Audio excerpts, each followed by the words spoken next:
Já tá pronto? Tô? Já nasceu pronto.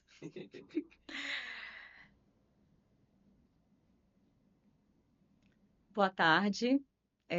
Estamos aqui agora num momento muito especial, né, para a PlanLink. Há cerca de um ano e meio nós começamos um projeto que foi o PlanLink Skills. E hoje o PlanLink Skills abre uma vertente com podcasts e nada mais natural do que nesse primeiro momento a gente falar um pouco, né, com quem mais entende sobre a PlanLink a respeito da nossa trajetória até o momento, porque o nosso objetivo com esse podcast é a cada semana, né, ou melhor, a cada episódio, nós tratarmos de temas relevantes para o nosso mercado, mas eu acho até que para contextualizar um pouco, é importante que vocês conheçam um pouco sobre nós e que mais à frente vocês conheçam também um pouco a respeito dos convidados e das discussões que a gente vai ter aqui. Então, nesse primeiro momento, inicialmente, eu agradeço, né, a presença do nosso convidado, que é o Alan. Olá, É, gente. Ele é o nosso CFO, né, diretor de novos negócios e um dos fundadores da PlanLink. Então, agradeço pela disponibilidade, agradeço por estar aqui. E queria começar com o começo. Então, Alan, me conte como foi que a PlanLink surgiu. Bom, primeiramente, obrigado aí pelo, né? Eu acho que tá querendo construir nos próximos anos. Agradeço aí a audiência que vai estar aqui com a gente batendo esse papo. Bom, a ideia aqui, né, da PlanLink, quando ela surgiu, era basicamente trazer um novo olhar para a prestação de serviço de consultoria de serviços profissionais para a indústria, né?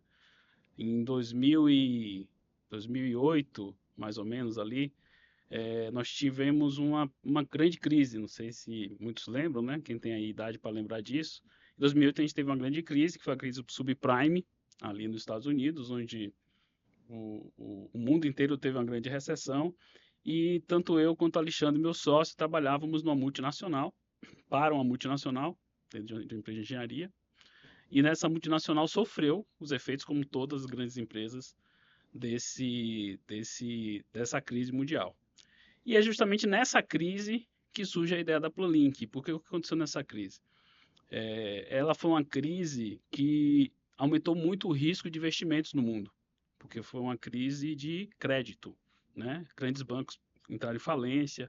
E quando existe grande crise de crédito na indústria, isso acaba afetando a capacidade ou o apetite de risco da indústria. Ela investe menos, Se retrai. ela se retrai, né? E nós atuávamos na indústria química, numa empresa de engenharia que depende de investimento para fazer projetos, para fazer construções e tudo mais. E aí os investimentos eles acabaram sendo bem reduzidos. E a partir daí houve necessidade de corte de custos, mas o nosso cliente gostava muito do trabalho que especificamente eu, Alexandre e outras pessoas dessa equipe fazia, e ele nos abriu a oportunidade de fazer uma prestação de serviço direto para esse cliente, né? Então, nessa negociação, a gente precisou, de uma hora para outra, virar empreendedores. O Alexandre já tinha ali uma empresa aberta, me convidou para fazer parte desse projeto, meio que sem muito glamour, meio que para poder sobreviver. E a partir dali, junto com o Reinaldo, que foi o primeiro funcionário, né? Nós três abrimos a PlanLink ali em 2008, prestando serviços de consultoria em gerenciamento de obras e empreendimentos industriais. Eu sou engenheiro químico de formação, formado aqui na Universidade Federal da Bahia. O Alexandre é analista de sistemas, especialista em planejamento de grandes empreendimentos. E o Reinaldo era um planejador de obras, né? Muito experiente, ex-Petrobras. Então, foi dessa junção de nós três que surgiu a PlanLink. E nós começamos a fazer essa consultoria para esse cliente ali em 2008. Eu achei interessante o que você falou a respeito desse momento, né? O início da PlanLink em 2008 foi um cenário de crise. Confesso que não lembro, não lembrava, apesar de ter bagagem, currículo para poder lembrar, mas não é uma época que eu me recorde dessa crise, etc. Mas eu fico com uma curiosidade. Se aquele cenário era um cenário de baixo investimento, poucos recursos, né? Mas imagino que a empresa em questão precisasse de resultados. Como é que foi isso? Vocês começarem já num cenário desafiador, um cenário onde os investimentos eram pequenos, mas muito provavelmente os resultados que vocês tinham que entregar, que a Planlink tinha que entregar já no começo, tinham que ser resultados interessantes, até para justificar a existência da empresa a partir daquele momento. Como é que foi isso? Bom, essa é uma excelente pergunta, porque tem aquele clichê de que toda crise traz oportunidade, né? E realmente, na maioria das vezes, é verdade. A diferença é que você precisa ter um olhar para aquilo. É, a gente teve que arriscar bastante, né? No meu caso, por exemplo, eu era um engenheiro recém-formado, começando a carreira. O Alexandre já tinha ali uma bagagem de 4, 5 anos de carreira. A gente poderia simplesmente não ter aceitado e, enfim, procurado outra empresa para trabalhar e dizer, não, isso é loucura, não vou abrir empresa no meio de uma crise para poder prestar serviço para você, vou procurar uma zona de conforto.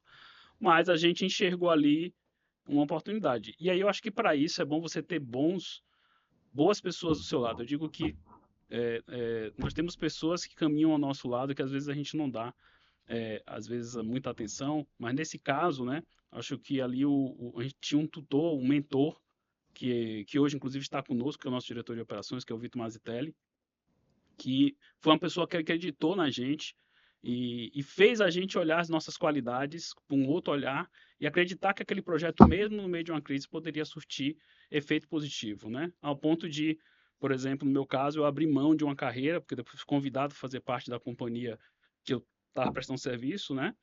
Dessa indústria química, mas recusei a vaga, né, como engenheiro químico para poder continuar com a empresa, porque essa confiança também ela veio de pessoas que estão ali do seu lado, às vezes vendo coisas que você não vê.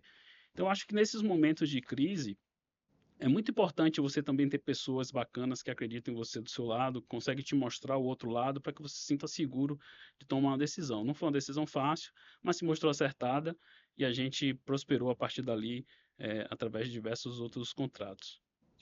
E essa que é assim, você me disse, né, que o momento a crise e também o fato de ter pessoas próximas, né, que estavam no entorno, né, de você, Alexandre, apoiaram e mostraram que aquilo dali era o caminho, vocês estavam no caminho certo, mas como foi essa virada de chave de a consultoria inicial nessa multinacional começar a gerar a vinda de novos clientes? Porque até então foram convidados por uma empresa X para prestar serviço nela. E como foi isso de surgirem outros? Demorou, não demorou? Foi rápido? Foram vários? Foram coisas pequenas? Esse primeira prestação de serviço foi o principal negócio por muito tempo? Conta um pouquinho disso pra gente. Ah, isso aí demorou muito. Foram de 2008, eu digo que 2008 até 2015, olha só, nós estamos falando de 7 anos. 7 anos. 7 anos que eu brinco que eu era engenheiro da minha própria empresa, eu não era empresário. Uhum. E a gente tem um pouco essa romantização do empreendedorismo, mas é que todo mundo nasce empreendedor. Apesar de eu ter participado do movimento Empresa Júnior na UFBA, na minha faculdade, ter tido uma bagagem, me trouxe muita vontade, ambição, vontade de querer ser empreendedor. O fato de eu ter criado o CNPJ não me tornou um empreendedor. Uhum. Na verdade, a Planlink, eu e o Alexandre, nós éramos empregados da própria empresa até 2015, Uhum. porque nós tínhamos basicamente um único cliente em diversas plantas no Brasil. Então, ali a partir de 2014, 2015, quando a gente começou a entender que nós não conseguimos escalar o negócio sem conseguir construir uma empresa de verdade, foi que nós começamos a realmente prospectar novos clientes e a partir daí buscar outras soluções. E muito importante, interessante, porque a Planlink resolve um problema muito importante da indústria, que é o problema de mão de obra qualificada para poder gerenciar os projetos e as obras. Porque pensa o seguinte, quando você tem uma indústria grande ou médio porte, você tem um chamado CAPEX. Né? CAPEX é basicamente o dinheiro que você guarda para poder investir na expansão da sua fábrica ou ali na melhoria dos equipamentos para que você seja mais produtivo. Esse CAPEX são milhões e milhões de dólares que precisam ser gerenciados de forma adequada. Assim como na nossa casa, que a gente precisa gerenciar a obra, porque senão ela estoura o orçamento ou estoura o prazo, numa indústria é a mesma coisa, a gente precisa fazer isso. Só que muitas vezes a indústria ela tem uma equipe muito chuta. Porque o objetivo principal da indústria é produzir o produto e vender esse produto no mercado.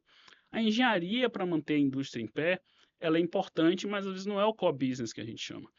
E muitas vezes aquela equipe enxuta recebe de uma hora para outra um aumento de 10 vezes de capex, porque chegou um investidor novo e quer ampliar a fábrica, mas ninguém está acostumado a fazer grandes projetos. Aquela equipe, ela está ali no dia a dia fazendo pequenas melhorias, de repente recebe 10, 20, 30 milhões de dólares para investir numa expansão. Como é que você consegue pegar uma equipe que não está acostumada com aquilo para fazer a gestão daquele dinheiro, para fazer aquele dinheiro ser o melhor investimento possível dentro daquela fábrica? É daí que a Planlink surge como uma alternativa para ajudar o cliente na gestão desse capital, para fazer com que esse capital seja empregado da melhor forma possível, dentro de uma obra eficiente, de um projeto de engenharia eficiente. Então, a partir do momento que o cliente começou a perceber que a gente conseguia enxergar, é, montar times e enxergar como fazer essa gestão de uma forma melhor do que outros nossos pares, nós começamos a ganhar mais confiança e credibilidade dentro do cliente, e isso começou naturalmente a ser prosperado ali, né, vamos dizer assim, divulgado em outras empresas. Então, é, no final das contas, a experiência que a gente causava no cliente foi com que fez com que o cliente ficasse com a gente e nos indicasse para outros clientes, e a partir daí a empresa fosse crescendo. Porque a experiência do cliente, nesse caso, ela é muito importante, porque quem está do outro lado ali da indústria está tomando decisões que precisa de ter alguém do seu lado, um consultor, que realmente ele confie, né? Porque são decisões de milhões de dólares, decisões que pode colocar em risco um negócio inteiro. Um projeto que, às vezes, de melhoria de uma fábrica, ela pode colocar em risco a produção do ano, ou a meta do ano.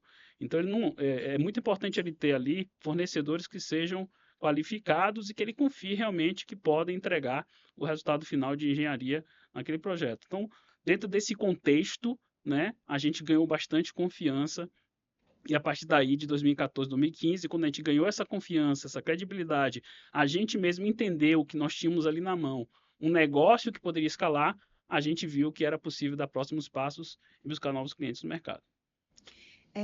Você falou em algum momento, que vocês conseguiam, né, montar times, conseguiam, selecionar pessoas, montar times de uma forma mais eficiente que outros, mais eficiente do que a própria equipe da empresa.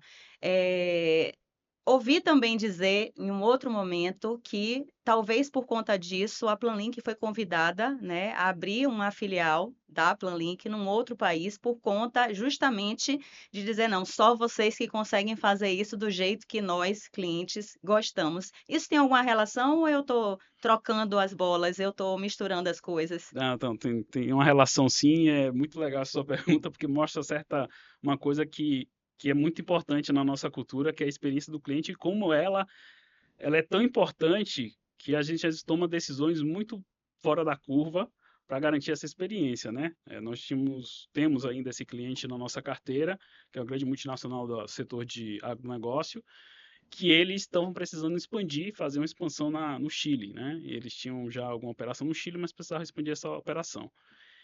E nós já estávamos com ele ali há mais de 5 anos, e eles nos chamaram dizendo, olha, eu não encontrei ninguém no Chile com um nível de experiência, de qualidade, de serviço e de cuidado com a gestão que vocês têm aqui no Brasil. Eu queria ver a possibilidade de vocês abrirem uma filial no Chile para atender a gente. A gente, obviamente, no primeiro momento falou, poxa, cara, olha o tamanho do Brasil, não tem um porquê para o Chile. Como negócio não faz sentido nenhum, o Brasil é imenso, o Chile é do tamanho de São Paulo, não tem um objetivo de negócio abrir no Chile. Mas a gente, para garantir a experiência do cliente, para conseguir atender e reter o cliente, a gente buscou essa alternativa. E no começo, como não chegou a ser uma internacionalização, enfim, mas foi um movimento que a gente fez de sucesso, a gente desde 2018 que nós operamos lá no Chile, mas demonstra principalmente essa cultura de experiência do cliente. A gente customiza muito a nossa operação, a necessidade de cada cliente. Então, isso é uma coisa da nossa cultura, a experiência do cliente ela é tão importante que, se precisar, a gente vai e leva para outros países, se necessário for, a nossa qualidade de serviço para atender o cliente em qualquer lugar. É, usando um pouco um gancho, né, do que você falou, a experiência do cliente, e falou também do momento inicial da Planlink, que iniciou de uma crise, e acompanhando mais ou menos essa narrativa, essa linha de raciocínio, eu fiquei com algumas questões aqui na cabeça que eu gostaria de trazer para você me dizer se tem alguma lógica, se isso auxiliou, se isso fez parte do que a Planlink se tornou, né? Que é, primeira questão, jogo de cintura, vamos dizer assim, né? A empresa surgiu, você disse que estava iniciando, né, a sua jornada, você enquanto engenheiro químico, tinha uma outra pessoa que é o seu sócio, Alexandre, que é de uma outra área, né? Mas ambos estavam ali atuando na empresa e existia um momento de crise no mercado, de modo geral, e a Planin surgiu.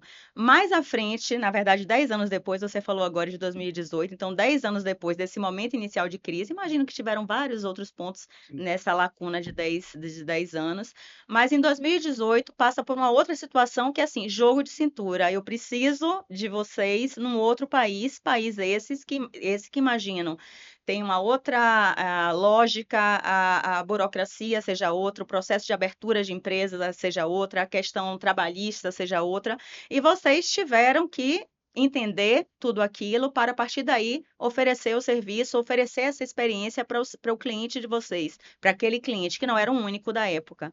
Como é que foi isso?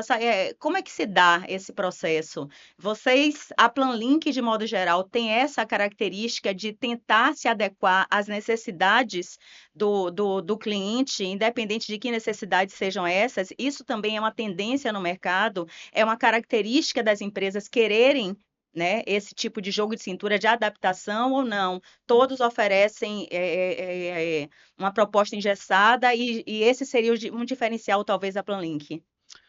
Assim, eu olho por essa questão como uma questão de que cultura em prestação de serviço é diferencial.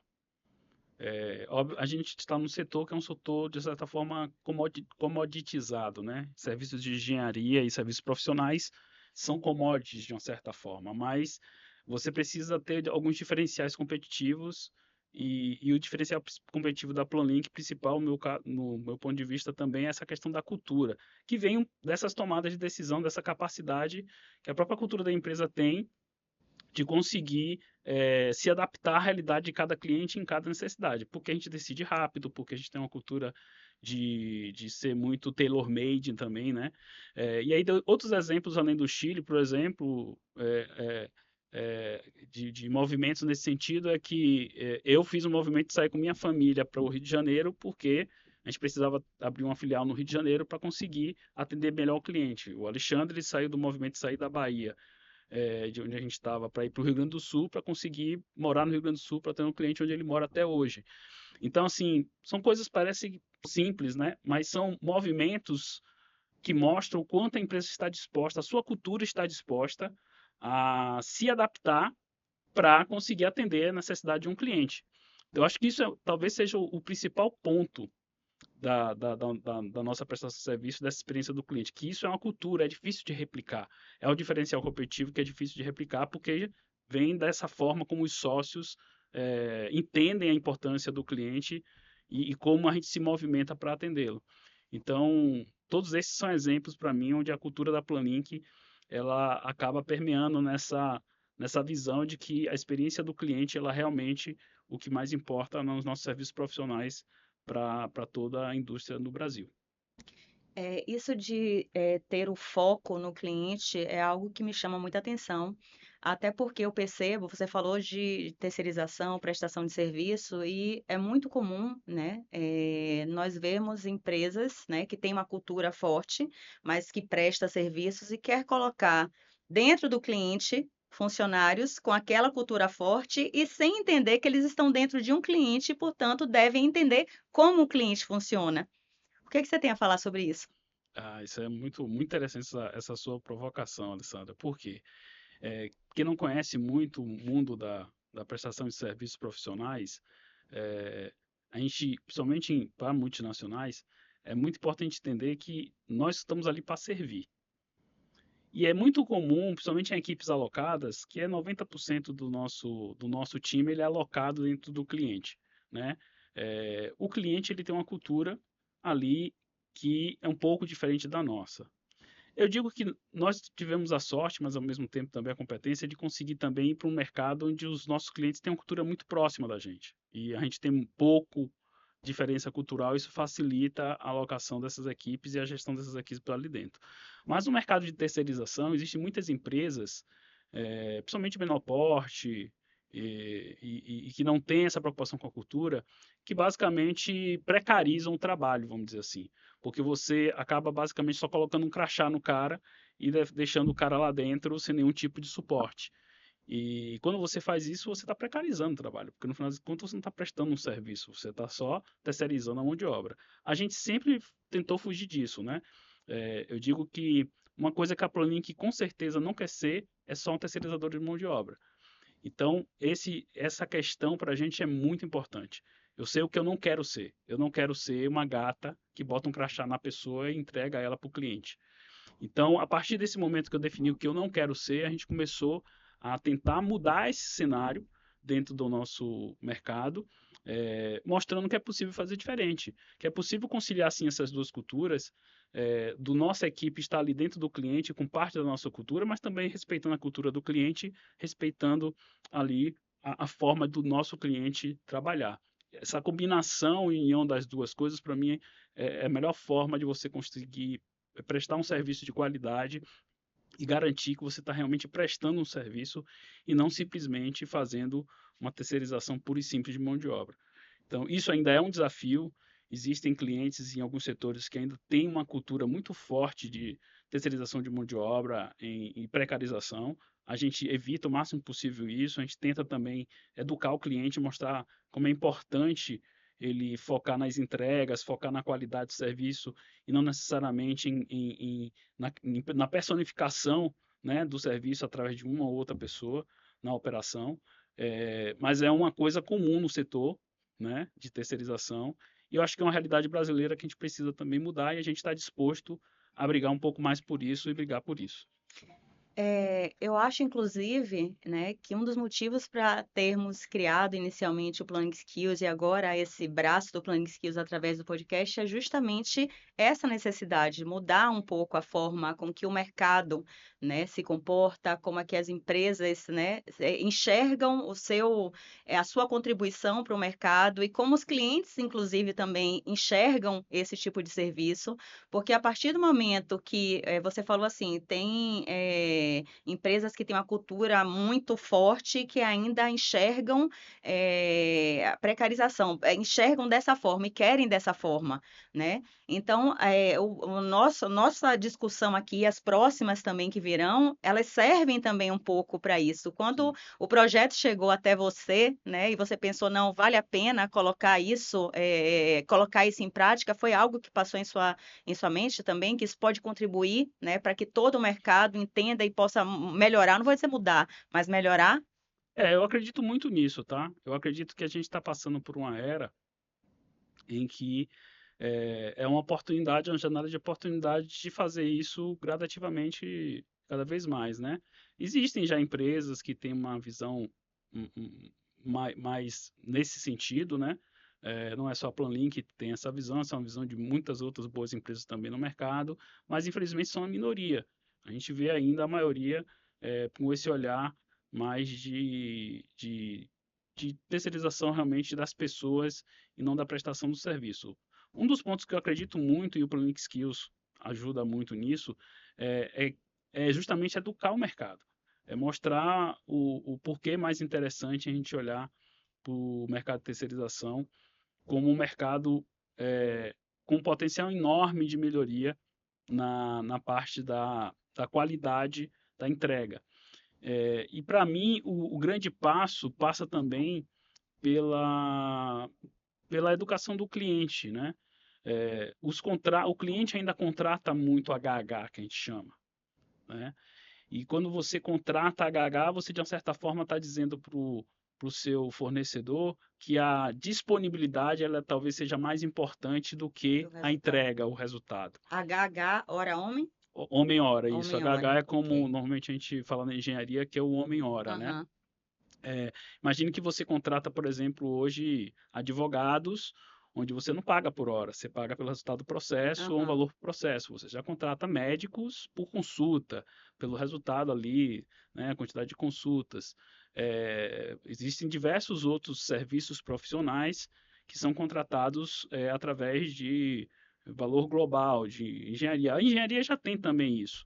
Né? Mas quando a gente trata de serviços operacionais, de apoio técnico em campo, onde o cliente ele não consegue às vezes ter o controle muito exato da entrega, qual é, ele às vezes prefere contratar por HH. Só que isso causa um negócio interessante, tá?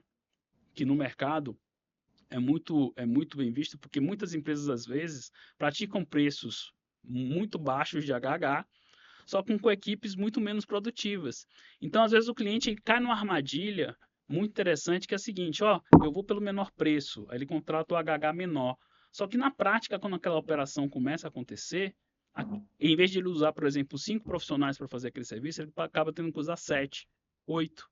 Então, no final, o custo dessa É muito terceirização maior. acabou muito maior, porque ele contratou por um HH mais barato, mas a empresa não fez uma gestão adequada do recurso, gerou muito absenteísmo, aquelas profissionais não estão tão qualificados quanto deveriam e não conseguem entregar uma produtividade tão boa, e aí ele acaba tendo que botar mais gente para fazer o mesmo trabalho. Então, esse paradigma, para ele ser quebrado, também precisa um pouco educar o mercado no sentido de que tem que ter SLAs, né, que são Service Level Agreements, muito bem definidos para diferenciar quem são as empresas que realmente entregam produtividade, resultado, tecnologia, e quem são as empresas que estão só preocupadas em entregar HH. Mas essa modelagem de como também o mercado contrata acaba dificultando a gente evidenciar, né, essas empresas que entregam mais produtividade. Então, é um trabalho de formiguinha que a gente vem fazendo também com os nossos clientes, em outros lugares, para mostrar que por entrega, né, que o modelo por entrega para o resultado, ele é muito mais produtivo e efetivo do que o modelo de contrato por HH, que tem essa dificuldade às vezes de conseguir comparar ali as empresas no mesmo setor. Eu imagino, né, que grande parte, né, dos contratantes, eles estejam preocupados com aquilo que é tangível, com cálculos, né, aquilo que você já pode prever e colocar em planilhas. Mas o que você me falou, assim, faz muito sentido e eu acho que faz sentido para a vida, não só para esse tipo de atividade. Porque, assim, quem nunca passou por obra, por exemplo, em casa, né, e aí, às vezes Uhum. chega o pedreiro, alguma coisa assim, e aí ele vem, não, o valor da diária. Aí você imagina, essa obra aqui demora quanto tempo? Mais ou menos 10 dias. Então, você prevê o cálculo de 10 diárias e nunca dura aquele período. Então, faz muito mais sentido estrategicamente, se você tiver o pensamento estratégico, né, de contratar, não, qual o valor deste edifício, deste cômodo pronto? É X. Então, o ideal, a pessoa querendo ser mais produtiva, até para que conclua logo e possa ter outras atividades posteriormente, se compromete e faz aquilo encerrar mais rápido. Quando você já não tem isso e está recebendo pela diária, como você disse, né? Então eu recebo por hora, por homem. Às vezes a equipe, a hora é mais barata, né? Mas como você tem uma equipe maior e dura muito mais tempo, o prazo acaba se prolongando, a fatura no final pode ser 2, 3, 4 vezes maior do que você previa no início, né? Então, eu acho assim que esse pensamento estratégico é um pensamento sim que faz muito sentido, né? Os clientes, à medida que fosse falando sobre isso, eles vão começar a refletir mais sobre isso, e acho que a questão da entrega, sem sombra de dúvidas, é assim, pelo menos para mim, acredito, é um fator determinante, né, na hora de contratar. Mas vamos voltar aqui um pouquinho para a história da Planlink. A gente falou do ponto de partida, falamos depois da questão da ida, né, para o Chile. Eu já cheguei a pesquisar um pouco sobre a Planlink e sei que houveram outros marcos importantes, e teve um que me chamou a atenção, que foi a questão do impeachment de Dilma. Isso interferiu na vida da Planlink de alguma forma? Vamos lá, não vou falar do impeachment da Dilma, porque isso aqui é uma questão, né, sensível, né, do ponto de vista político. Vamos falar dos efeitos daquele momento histórico do Brasil na economia, né? Aquilo ali, naquele momento a gente criou ali gerou-se uma recessão, né? A gente só pegar aí os dados históricos, né? O Brasil, ele teve uma redução no PIB de mais ou menos 4%. Então isso acabou criando muitas dificuldades, né, econômicas, e naquele momento nós estávamos ali muito focados localmente, a nossa estratégia era muito regional. E um dos impactos que foi mais gerados ali na economia foi na indústria, né? A indústria é muito sensível à redução do PIB, porque redução do PIB significa redução de consumo, e redução de consumo significa que na ponta a indústria para de produzir ali, produz menos, né? Então foi um baque na indústria e os nossos clientes, nosso cliente que a gente estava operando aqui na Bahia, simplesmente disse que ia fechar a fábrica. Então todos os projetos foram paralisados. E aí, mais uma vez, vem aquela coisa, e agora, né? Para onde o que é que a gente faz, né? Vamos tomar que rumo? E aí foi a hora que a gente migrou, começou a migrar para clientes no Sudeste. Então, a gente estava ali muito concentrado aqui na Bahia, e ali em 2014 a gente, olha, a gente precisa abrir o horizonte, ir para mais lugares, né? Pensar um pouco mais em expansão. Conseguimos amplificar a nossa presença, principalmente ali no começo em São Paulo, no Rio de Janeiro, e foi muito importante esse momento, apesar da crise, porque tirou a gente dessa zona de conforto e fez com que a gente também olhasse para o eixo sul, né, sudeste, com um olhar mais clínico ali, e a partir dali foi que a gente começou a expandir um pouco mais a empresa. Então, em 2014 foi um momento muito histórico ruim para a economia do Brasil, mas para a gente foi um momento também de gerar esse desconforto que talvez a gente até precisasse para poder a gente começar a olhar para outros mercados de uma forma um pouco mais estruturada, e foi isso que aconteceu. A partir dali a gente começou a crescer a 20, 25% ao ano, com expansão em outras fábricas, tanto desse cliente quanto de outros clientes também. Certo. Então, assim, 2008, eu na verdade fui para 2018 no Chile, mas voltamos agora para 2014. Então, vimos que o processo foi assim de expansão. Primeiro regional, primeiro Bahia, né? A partir daí, por conta de questões de crise, etc., se expandiu, né? Foi para outras regiões. Depois teve a questão de ir para o Chile, né? Você chegou a dizer que não foi uma internacionalização de fato, né? Foi um braço da Planlink no Chile. Ainda existe? Sim, sim, ainda temos lá, são 15 colaboradores, todos chilenos que nós temos lá, São todos mão de obra local. mais Contratamos lá, gerenciados pela. gerenciados pelo próprio gerente também, que é local. A gente E faz isso é questão. desafiador? Isso é algo. Muito, porque são culturas diferentes de trabalho, né? Aham. No Chile, essa experiência é interessante, porque é, mostra quanto a gente também aprendeu como empresa a operar em cenários de culturas muito diferentes. A cultura de trabalho no Chile é muito diferente no Brasil, porque a legislação trabalhista é muito mais simplificada. Então, as relações entre empregado e empregador, elas são muito mais livres, né? Se você tem uma ideia, só a título de curiosidade, aqui no Brasil, em geral, a gente tem que assinar em torno de 17 a 25 documentos formais para conseguir, né, ali contratar uma pessoa, e no Chile só existem dois, né? Documentos que você precisa poder assinar para poder uma pessoa começar a trabalhar na sua empresa. Então, é uma diferença absurda de burocracia, e é um país muito mais livre no sentido de legislação trabalhista. Isso, por um lado, é bom, mas, por outro lado, faz com que também a turnover seja maior, porque Uhum. assim como é mais fácil para contratar, é muito fácil também de sair da empresa. E é uma economia muito pujante, é uma economia que tem mão de obra muito qualificada, é uma economia que tem uma oportunidades o tempo inteiro, né? E isso traz um desafio de você conseguir reter talentos, né? Retenção de pessoas. Então a gente pecou muito no começo, assim, né? Tropeçou bastante. O primeiro ano foi bem intenso, assim, muito aprendizado.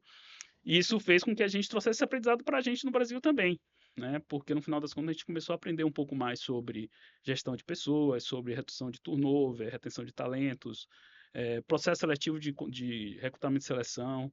Então, apesar de ser em outro país, a gente aprendeu muito sobre recrutamento e seleção e montagem de time no Chile, porque a gente pegou um cenário de um lugar onde a gente precisava ter que estar muito mais sistematizado para poder conseguir contratar, do que no Brasil, que era uma coisa um pouco mais que intuitiva, porque a gente já conhecia o mercado.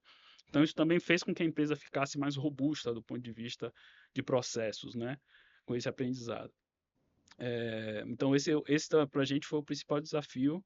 Hoje não, hoje a gente já tem um domínio, né? São quase 10 anos ali de atuação lá naquela região, então a gente já tem um domínio completo de como funciona o mercado, mas no começo foi bem difícil.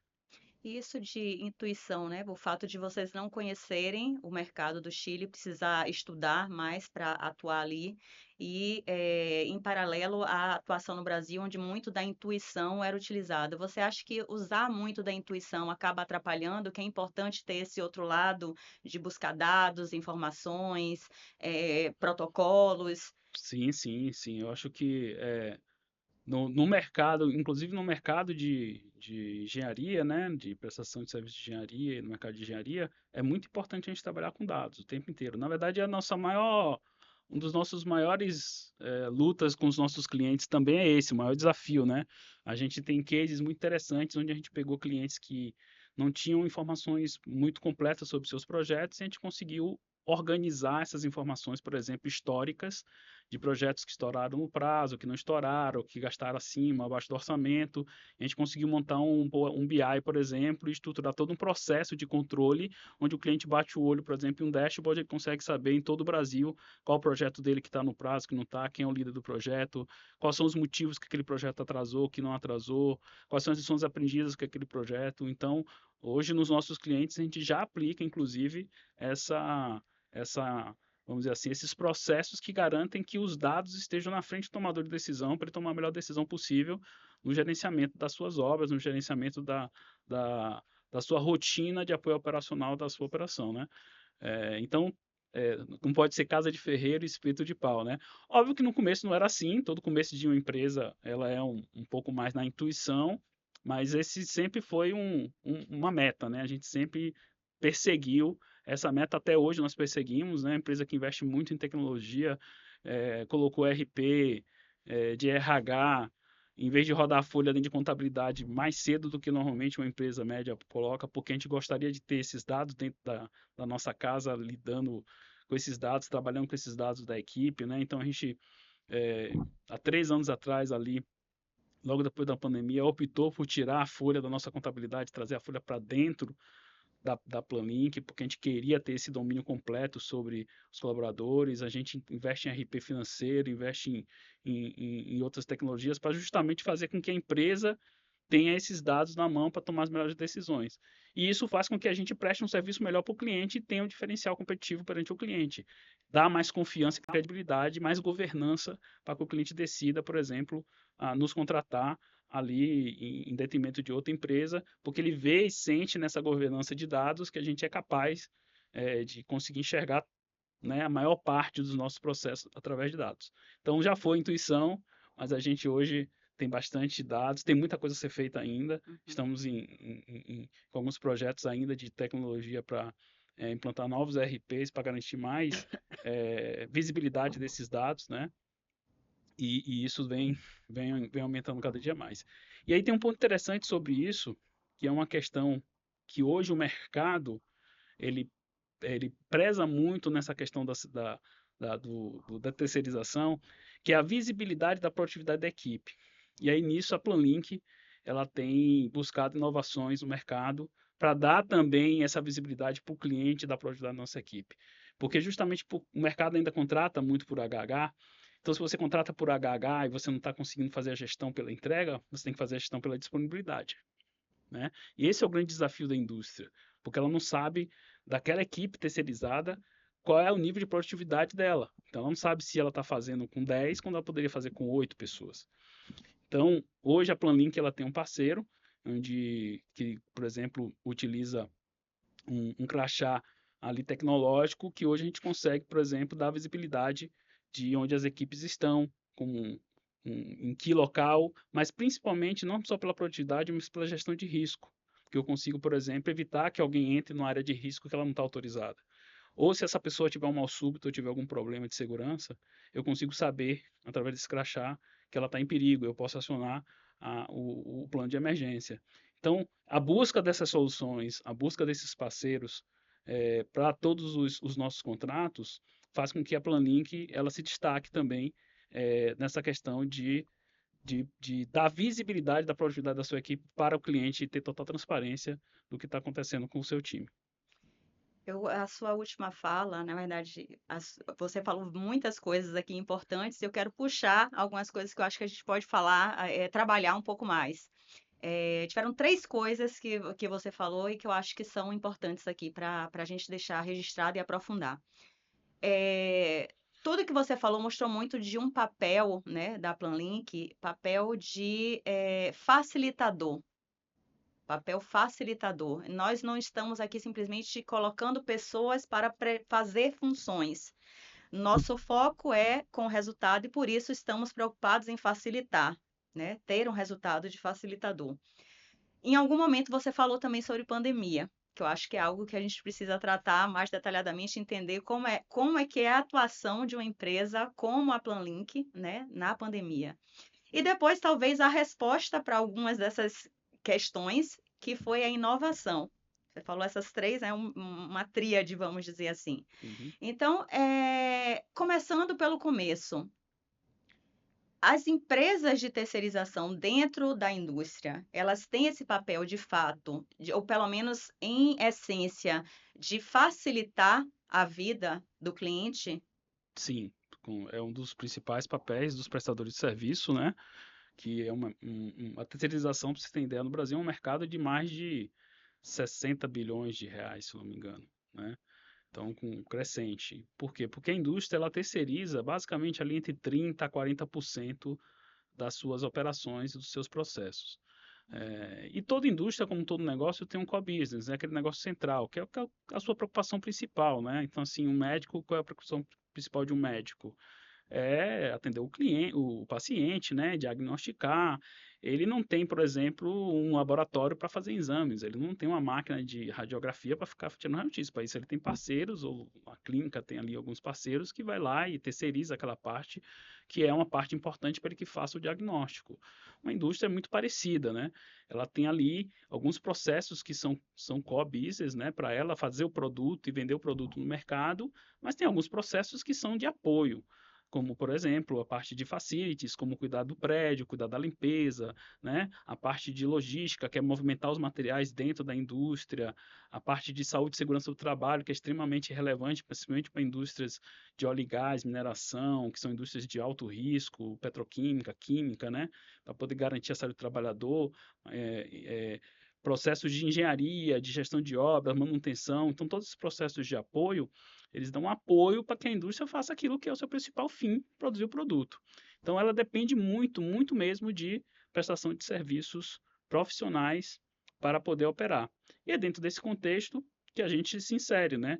Nós somos os facilitadores para conseguir montar times dentro dessas áreas de logística, de engenharia e segurança do trabalho, de engenharia, de manutenção, para que esses times consigam apoiar esse cliente para que ele se preocupe com aquilo que é mais importante para ele, que é focar naquilo que é o seu negócio principal. Então, toda vez que a gente consegue ser eficiente nessa facilitação, menos tempo ele tem que se preocupar com a gente. A gente brinca aqui na Planlink que a gente tem que ser quase que invisível, né? O serviço da Planlink tem que ser invisível. Quanto menos o cliente perceber o serviço da gente, mais eficiente nós estamos sendo, porque a gente não tem que dar problema para o cliente, a gente tem que tirar problema dele para que ele foque nos reais problemas que ele tem na sua fábrica, que são os de produzir, garantir mercado, aumentar a eficiência do equipamento, conseguir capital para conseguir investir mais. Então, esse é o nosso papel, ser invisível, eficiente, para que ele consiga fazer aquilo que realmente importa na sua estratégia. Para que ele possa se concentrar Naquilo no que negócio de o fato. negócio de fato, né? Exato. Eu digo, a gente fala que nós somos o braço da estratégia do nosso cliente. Então, ele tem uma estratégia, ele vai executar a estratégia, nós somos o braço, Uhum. né? Ele é a mente, é o cérebro. Às vezes o braço de vez em quando bate na cabeça para dizer, ó, dá uma olhadinha se isso está certo, a gente dá um feedback, pô, né? Porque quem está na operação do dia a dia às vezes enxerga coisas que o cliente não está enxergando, e o cliente hoje ele pede muito isso também, né? Que você não seja apenas reativo, que você tenha uma equipe que consiga também, quando identificar alguma coisa ali no operacional que pode melhorar a estratégia, a parte tática da indústria, isso seja trazido como feedback para que eles possam também melhorar a sua estratégia, mas, em linhas gerais, no dia a dia, o nosso papel é colocar em prática, né, executar no campo aquilo que o cliente precisa para que a estratégia seja um sucesso. E aí eu fico pensando, né, que esse trabalho é um trabalho muito bem organizado, muito bem orquestrado, algo que é fruto de um planejamento, não é feito de qualquer forma. E imagino a pandemia dentro desse contexto, porque foi algo que não foi previsto, e quando chegou o aviso, é uma pandemia, ninguém sabia de fato, pelo menos boa parte das pessoas não sabiam de fato o que isso significava, e tampouco como seria o comportamento das empresas, das pessoas diante daquele cenário. Tudo foi sendo descoberto à medida que ia acontecendo. Sim. E como foi isso para a Planlink? Então, foi bem desafiador, mas foi fácil a tomada de decisão, porque a cultura do cuidado é algo que nos permeia desde sempre, né? Até porque nós viemos de uma indústria química que tinha uma cultura muito forte de respeito às pessoas, uma cultura muito forte de segurança, né? Que era do DuPont, onde foi ali nossa escola. E a partir do momento que aconteceu a pandemia, a primeira preocupação nossa foi, ó, precisamos proteger as pessoas o máximo possível, né? A gente não vai expor as pessoas a riscos desnecessários. Então, a partir daí a gente começou a se preparar, como todas as empresas, né? E aí também, graças a Deus, né, mais uma vez, sorte também ajuda, né? Os nossos clientes eram todos clientes que estavam extremamente bem preparados também. Não digo preparados porque ninguém estava preparado para aquilo, mas tinham condições de bancar uma proteção, né? Juntos conosco, né? Fazer uma proteção a essas equipes, né? Porque essas equipes estavam alocadas dentro de clientes, né? Uhum. E ainda um desafio maior, porque a gente teve nesse ano específico a mobilizar e desmobilizar contrato no mesmo ano. Ou seja, eu tive que tirar a gente de um lugar e levar para outro e levar gente nova para dentro de um contrato novo. Tudo isso em plena pandemia, lidando com todas as questões de segurança, Segurança. saúde e proteção. Mas graças a Deus a gente não teve uma pessoa, né, afetada assim, dentro da nossa equipe. Nós tínhamos ali mais de 150 funcionários à época, e não tivemos nenhum problema, né, justamente por causa dessa preocupação e dessa cultura de cuidar das pessoas que sempre permeou a nossa atuação. Eu imagino que tenha sido um grande desafio. Eu viajei, botei minha vida em risco várias vezes, porque eu viajei pessoalmente para vários estados para poder cuidar dessas tratativas, mas faz parte, né, Uhum. do processo. Me protegi, graças a Deus. Minha família também não teve nada, não tive nada, fiz todas as proteções. Eu acho que também vem um pouco dessa disciplina que a gente já tinha. Quem trabalha em indústria de alto risco já vem com essa disciplina de usar EPI, de usar máscara. Então foi bom também porque a equipe era uma equipe disciplinada, a gente já tinha essa cultura, essa disciplina, então acabamos nos adaptando fácil, né?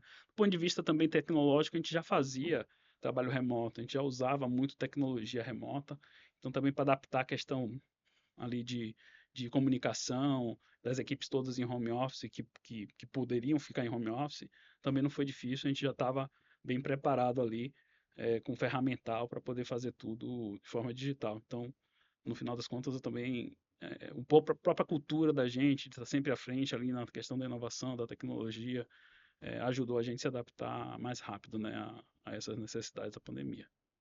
E como é isso de inovação dentro de indústrias, né, que são grandes, são indústrias que têm muito dinheiro envolvido, mas que me parecem, eu posso estar equivocada, que são eh, um pouco reticentes a algumas questões inovadoras. Tem inteligência artificial, que agora é um tema muito falado, mas não Sim. só isso, você falou em trabalho remoto, né? Até um tempo atrás a gente não via muito falar disso. Acho que foi na pandemia que surgiu. Então, como foi, né? Essa parte da inserção mais incisiva, vamos dizer assim, da tecnologia no trabalho, no dia a dia do trabalho. Pois assim, nesse aspecto específico da pandemia, não foi difícil porque a gente trabalha com multinacionais, são empresas que têm uma capacidade de inovação, uma cultura de inovação já muito forte. Então a gente meio que já comunhava, já tinha essa comunhão, né, de cultura, então foi fácil se adaptar. Quando a gente trata do dia a dia, o que a gente percebe, e é natural isso, é que a indústria em geral, ela, se você compara com outros setores, ela tem mais dificuldade de implementar novas coisas, né? Novos processos, novas tecnologias, por uma questão mesmo cultural ali, algumas dificuldades ali relacionadas à parte de inovação. E você, como prestador de serviço, não pode fazer inovação por fazer. Não é uma coisa assim, eu tive uma ideia e é legal e vamos fazer. Não, você tem que focar na dor do cliente. A gente tem uma visão de inovação muito clara na Planlink, que é qual é a dor do cliente que eu vou resolver. E inovação necessariamente às vezes tem a ver com tecnologia, e tem um pouco essa mistura que o pessoal faz, às vezes que acha que inovação é só tecnologia, não. Uhum. Às vezes inovação é mudança de um processo apenas. Sim, Porque no final das contas, tecnologia é só uma ferramenta. sim. O que a gente tem como prestador de serviço pensar é como eu posso resolver a dor do cliente de forma diferente. Então, a dor do cliente é o foco da inovação sempre. Como eu vou resolver aquilo, se é com tecnologia, novos processos ou não, é uma decisão que vai depender de cada desafio. Então, essa mentalidade, ela é muito importante dentro da Planlink e é assim que a gente trabalha com nossas equipes. Então, quando alguém da nossa equipe identifica uma oportunidade de resolver a dor do cliente de uma forma diferente, é sempre uma oportunidade de a gente deixar uma marca, um legado que vai favorecer a gente numa renovação de contrato, que vai favorecer a gente a conseguir ser indicado para outros serviços, porque a gente vai melhorar a experiência do cliente. No final das contas, quando você prestar serviço hoje, é basicamente você entregar valor e garantir uma boa experiência. Se você, de uma certa forma, não consegue preencher uma dessas duas partes, é uma prestação de serviço capenga. Uhum. Que se você só gera valor, mas não garante uma boa experiência, você está, de uma certa forma, se desconectando da pessoa. Porque a experiência do cliente não é experiência com o CNPJ. O CNPJ não é uma pessoa. Uhum. A pessoa é o gerente, é o coordenador, é o engenheiro, são aquelas pessoas que estão no dia a dia tomando decisões, né, que podem não afetar ali a sua prestação de serviço. A experiência dessas pessoas conta muito em prestação de serviço, principalmente em ambientes que a gente chama multi-clientes, né? Porque quando a gente fala que a gente tem um cliente, uma indústria, não é uma pessoa só. É todas aquelas pessoas que interagem com o nosso serviço e que dependem do nosso serviço para dentro do seu setor conseguir ser produtivo, conseguir entregar o seu resultado. Uhum. Então, a experiência de cada um desses clientes importa muito. Então, qual é a dor real desse cliente? É nessa experiência, nessa dor, que a gente tem que gerar valor e experiência para poder fazer uma inovação valer a pena.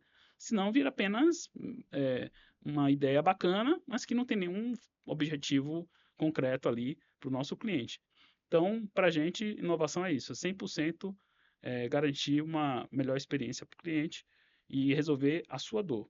Se não for isso, vai ser melhoria de processo, que a gente tem várias iniciativas, né, dentro de casa, de melhoria de processo, produtividade do financeiro, do RH, do marketing. Então, com inteligência artificial aí também utilizando, né, na Planlink já há um bom tempo, mas quando a gente fala de inovação mesmo, para a gente, a dor do cliente, resolver a dor do cliente, é onde a gente precisa olhar com muito carinho. Eu acho que deve ser muito desafiador, né, falar em dor do cliente, né, resolver. Na verdade, o objetivo sempre é resolver a dor do cliente, né, é fazer com que aquela dor não exista mais. Mas, levando em consideração o negócio da Planlink, a gente consegue identificar a dor na base, ou seja, não são os gestores, não são os diretores, não são os donos da empresa que estão lá no dia a dia para identificarem essas dores e repassarem. Esse conceito de prestação de serviço, onde as pessoas que estão no operacional não são simplesmente fazedores de coisa, mas conseguem enxergar o ambiente, identificar situações e formas de melhorar e etc., é algo da cultura da empresa? Você acha que isso veio, na verdade, de uma estrutura de empresa que motiva, né, ter esse olhar diferenciado dentro das bases? Sim, é uma cultura, é sempre um nome bonito, né? O pessoal gosta de usar muito empreendedorismo, mas extremamente difícil de você colocar na prática, porque primeiro ela vem do exemplo das lideranças, né? E segundo, você precisa ter incentivos, você precisa fazer com que as pessoas tenham um propósito, um porquê daquilo, né? E a gente busca sempre mostrar para as nossas equipes, né, desde o onboard até ali no dia a dia, o propósito do nosso cliente. Eu acho que se você não se conecta com o propósito, as pessoas até elas têm dificuldade de entender o que é a dor, né? Então, assim, uma indústria química, por exemplo, onde nós temos equipes de segurança do trabalho, que é uma área extremamente complexa do ponto de vista tanto técnico quanto do ponto de vista legal, né? Você lida ali com questões que é a vida humana trabalhando no ambiente de trabalho. O propósito de uma indústria química, muitas vezes, você conseguir fazer um produto que vai criar uma condição de determinado produto no mercado ter um determinado preço que é acessível às pessoas. Ou aquele produto ele está associado a, por exemplo, na pandemia, né, o famoso álcool gel. A indústria química ela foi muito importante na pandemia. Se não fosse ela, não existiria álcool gel para todo mundo, né? E a gente consumiu muito álcool gel. Então, se você está ali trabalhando numa equipe de segurança do trabalho, por exemplo, numa obra, numa manutenção, para garantir que aquele equipamento seja consertado, seja resolvido um problema, para que ele não pare, mas que as pessoas fiquem seguras naquele momento naquele reparo, você está contribuindo de uma certa forma para que aquele cliente se mantenha operacional. Quando a gente contribui para que a indústria seja operacional, fique operacional, sem acidente de trabalho, sem gerar risco, a gente está contribuindo para que menos pessoas tenham acidentes, estamos contribuindo para que aquela indústria seja mais eficiente, que ela gere mais emprego, que o nosso cliente consiga alcançar novos mercados. Então, passar isso para as equipes é muito importante para cada contrato. Então, elas precisam conhecer. Se ela está numa indústria de óleo e gás, ela tem que saber que a importância da plataforma, a importância do navio FPSO, ela precisa saber qual a importância da área de gás. Se ela está na indústria de agro, como a gente tem clientes de agro na área de sementes, a importância de não perder o prazo da safra, né, para a safra de soja, de milho, para a questão das sementes. Então, esse é um trabalho de formiguinha que a gente vem fazendo, de trazer também para quem está na ponta a importância dele no processo, para ele saber qual é a importância do processo, que não é uma mera ali, né, Uma formalidade. formalidade, que ele não está ali simplesmente, que o seu trabalho é importante. Uhum. Porque se você não entende a importância do seu trabalho, você não consegue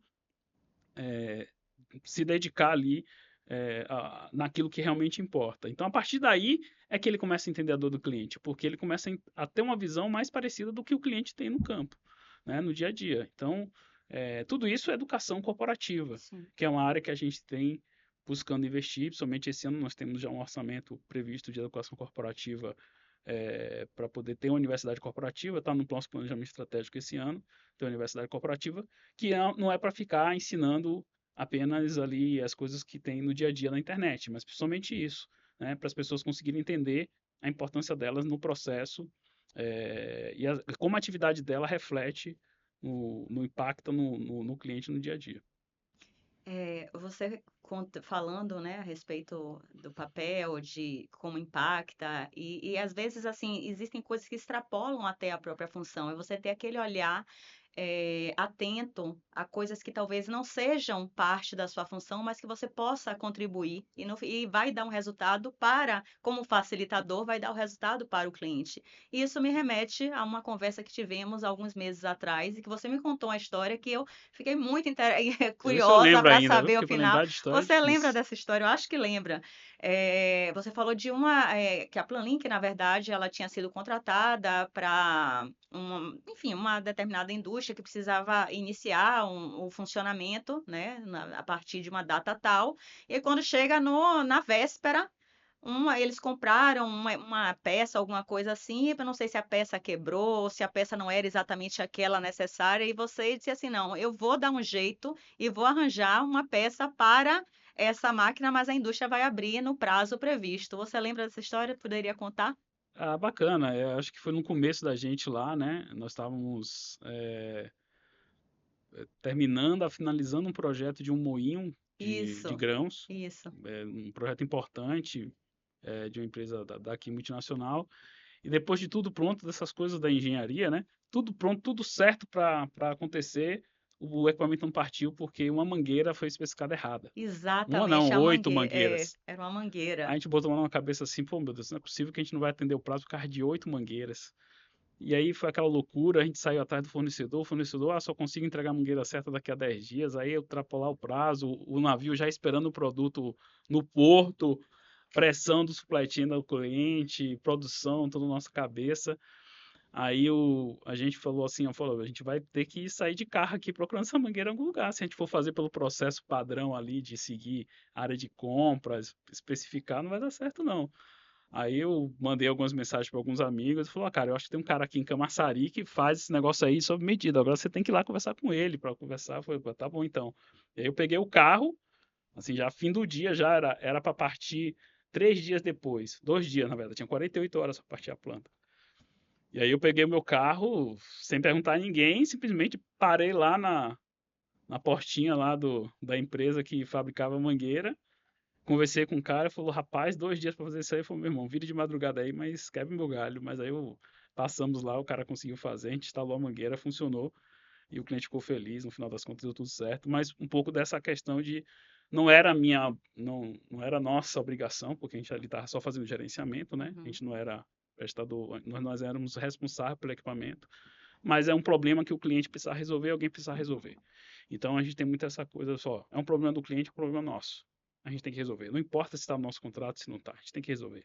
Então essa questão também da cultura que a gente tem de resolver o problema do cliente, independente de se é nossa responsabilidade ou não, é uma coisa que vem muito aí, teve essa história aí que E me a marcou pessoa, e que mostra muito, reforça muito esse posicionamento sim, de sim, facilitador, realmente para facilitador em facilitar. fazer acontecer, Exato. independente de quem seja a responsabilidade. Então essa é um pouco a nossa, é totalmente a nossa forma de atuar, né? A gente não quer, no momento que a coisa tiver que ser resolvida, vai ser resolvida. Depois a gente corre atrás aí, vê com o cliente como é que vai fazer, mas tem que resolver. Joia. Agora, voltando um pouco para o nosso mercado e a atuação da Planlink. A gente já falou aí, eu acho que de pelo menos uns 15 anos de história. 15 não, uns 12 anos de história. E apesar de não termos citado nomes, né, eu sei que boa parte do que falamos foi sempre falando de indústrias privadas, né? A gente falando de trabalhando para multinacionais ou não, mas privadas.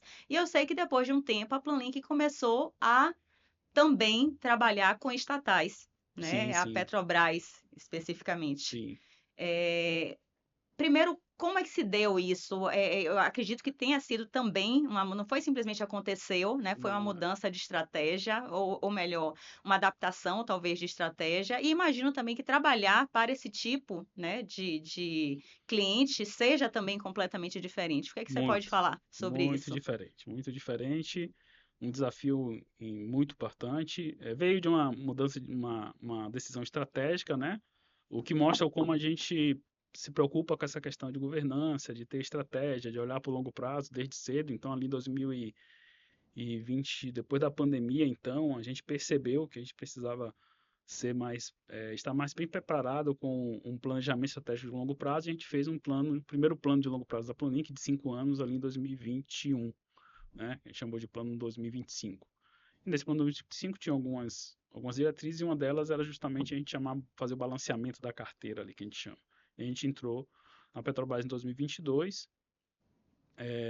Hoje já estão 4 anos, né, que nós estamos atuando com eles. É um desafio muito grande, é uma empresa fenomenal, né? Mas temos ali uma boa atuação, né? Hoje o nosso IDF, que é o índice que chama, é como se fosse uma nota, né? Que vai de 1 a 6 para todos os fornecedores Petrobras, quando começam a fazer contratos, ganham uma nota, né? Nos contratos. O nosso IDF, ele é 5,6, então imagine, Alto. é muito alto. Então a gente fica muito feliz que a gente tenha conseguido superar o desafio de trabalhar para uma multinacional com tantos requisitos, né? É uma empresa que exige bastante para que seus fornecedores prestem serviço para ela, diversas exigências, e isso aumentou muito, levou muita regra da governança da Planlink. A gente passou a ser uma empresa muito mais organizada em todos os aspectos, né? Na parte de saúde e segurança do trabalho, na parte financeira. Então, isso fez com que a gente disse para uma prateleira diferenciada e traz ali para todos os nossos clientes também uma empresa mais robusta, né? Mais confiável. A gente sempre teve como principal objetivo contratos de longo prazo. A gente gosta muito de parcerias de longo prazo. A Planink é uma empresa que gosta muito de parcerias de longo prazo. Nossos clientes, em média, ficam de 6 a 7 anos com a gente. Então, a gente faz contratos de 2 anos e renova 3, 4 vezes. Tem clientes que já renovaram 6 vezes com a gente. Então, a gente tem um LTV, que o pessoal gosta de usar esse jargão aí, né? Muito longo, né? Então, isso faz com que a gente consiga entregar uma parceria de longo prazo, serviços melhores, melhorias contínuas e ter esse tailor-made, essa coisa de se adaptar também a mudanças do cliente, né? Então, os clientes que gostam de parceiro de longo prazo, né, podem contratar a Planlink, a Planlink gosta de contrato longo, né? Eu acho que, na verdade, não é só uma questão, claro que né, é bom, né, contratos longos, mas eu acho que à medida que você tem uma relação, né, corporativa Isso, mais prolongada, você consegue entender mais a rotina daquele cliente, você exatamente. consegue entender mais quais são as necessidades, se antecipar, inclusive, a muita coisa. Então, entrega soluções muito mais personalizadas e muito mais adequadas à realidade daquele cliente do que aquela empresa que está ali passando uma chuva. Porque não dá tempo de você absorver todo o contexto para Sim, se adaptar a ele quando é um contrato curto, né? Então, acho até que para oferecer um resultado mais significativo, esses contratos mais longos, eles acabam afetando ou não. sim, sim, com certeza. Excelente. O seu raciocínio está corretíssimo. E essa é a nossa visão para o mercado, né? A gente sabe que tem muitas empresas que ainda utilizam muito de contratação de consultores para fazer esse gerenciamento das obras, ou de empresas menores para poder fazer alguns serviços de saúde e segurança do trabalho. Eu acho que a gente tem que respeitar aqui também os autônomos, né? Muitos deles são nossos parceiros, inclusive, mas quando se trata de empresas maiores, indústrias que têm uma perspectiva de crescimento maior, ela é muito importante ter um parceiro que ela consiga, em qualquer situação, de crise ou de situação de bonança, ela consiga ter aquele parceiro do seu lado a qualquer momento, né? Quando você, com sua indústria, ela está amparada em contratos que a gente chama de PJ, né? Assim, contratos em que você contrata ali o profissional diretamente para poder fazer o apoio operacional, é mais barato, obviamente, realmente, né? Porque você, de uma certa forma, elimina ali algumas etapas na cadeia, mas você corre esse risco sistêmico de que num mundo desse, que toda hora está mudando, qualquer dor de barriga ou qualquer movimento de crise que aconteça, essas pequenas empresas, pequenos consultores, às vezes não conseguem se sustentar ali num momento de crise. Então, acho que quando você está numa indústria em que você precisa de mais confiança, de mais ali credibilidade, confiança, um pouco mais de robustez, aí é muito melhor você ter uma empresa maior para poder conseguir fazer esse tipo de serviço. Além disso, a Planic atua em todo o Brasil, né? Então, principalmente clientes que têm muitas fábricas, é muito importante essa sinergia. Então, eu posso ter uma equipe cuidando de um projeto aqui na Bahia, se precisar de um apoio num projeto em São Paulo, eu reloco. Se você tem empresas separadas, locais, você não tem essa sinergia, ela se perde, você não consegue, às vezes, obter essa sinergia, somente no momento de pressão de custos, que é um momento que quase que toda indústria está o tempo inteiro pressionada por custo.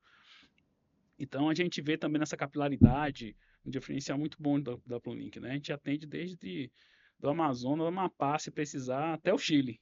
Como a É gente sabe, verdade, a é gente consegue verdade. atuar. E atualmente essa questão de crise, assim, nem bem acabou uma crise, já Já surge começa outra. Eu acho que outra. nesses últimos 6 meses nós já tivemos assim tarifaço de Trump, já teve guerra, não sei se princípio ou guerra de fato no Oriente Médio. Então, são vários acontecimentos e todos eles impactam, né, na maior parte das indústrias, até porque essas indústrias são multinacionais. Sim. Né? Então, elas não estão aqui, não é só o que acontece no Brasil, o que acontece no mundo reflete nessas empresas e automaticamente vai refletir nas empresas que prestam serviço para essas empresas. E com certeza, o fato dessas empresas terem uma certa robustez, terem a capacidade de atendimento, de não ficarem tão oscilando de acordo com as crises, isso traz uma segurança, né, a indústria, né, para o Exato. Isso cliente. eu sempre falo assim, acho que tem muito boas empresas assim como a Planlink no mercado, né? Nós temos nosso diferencial, nosso posicionamento, mas é muito importante, eu acho, para o cliente industrial buscar empresas realmente robustas, empresas que tenham uma boa governança, valorizar essa governança, né? Empresas que tenham um bom programa de gestão de pessoas, ou empresas que tenham uma liquidez financeira adequada. Então, trazer para dentro do seu ambiente industrial, de prestadores de serviço, empresas que estão realmente investindo no longo prazo, empresas que estão preocupadas ali de garantir uma boa governança para continuar prestando serviço, que estão em crescimento, que tem um plano estratégico, que tem a vontade também de melhorar o mercado, né? Então, o nosso setor, que é o setor de prestação de serviços profissionais, é um setor que tem vários players com essa característica. Acho que é importante a indústria sempre buscar esse tipo de empresa para essa prestação de serviço. E aí tem um ponto interessante que a gente vem percebendo também, principalmente agora nesse momento de mudança da reforma tributária, que é um momento de a gente percebe que a terceirização tem sido um importante aliado para, inclusive, a eficiência fiscal, né?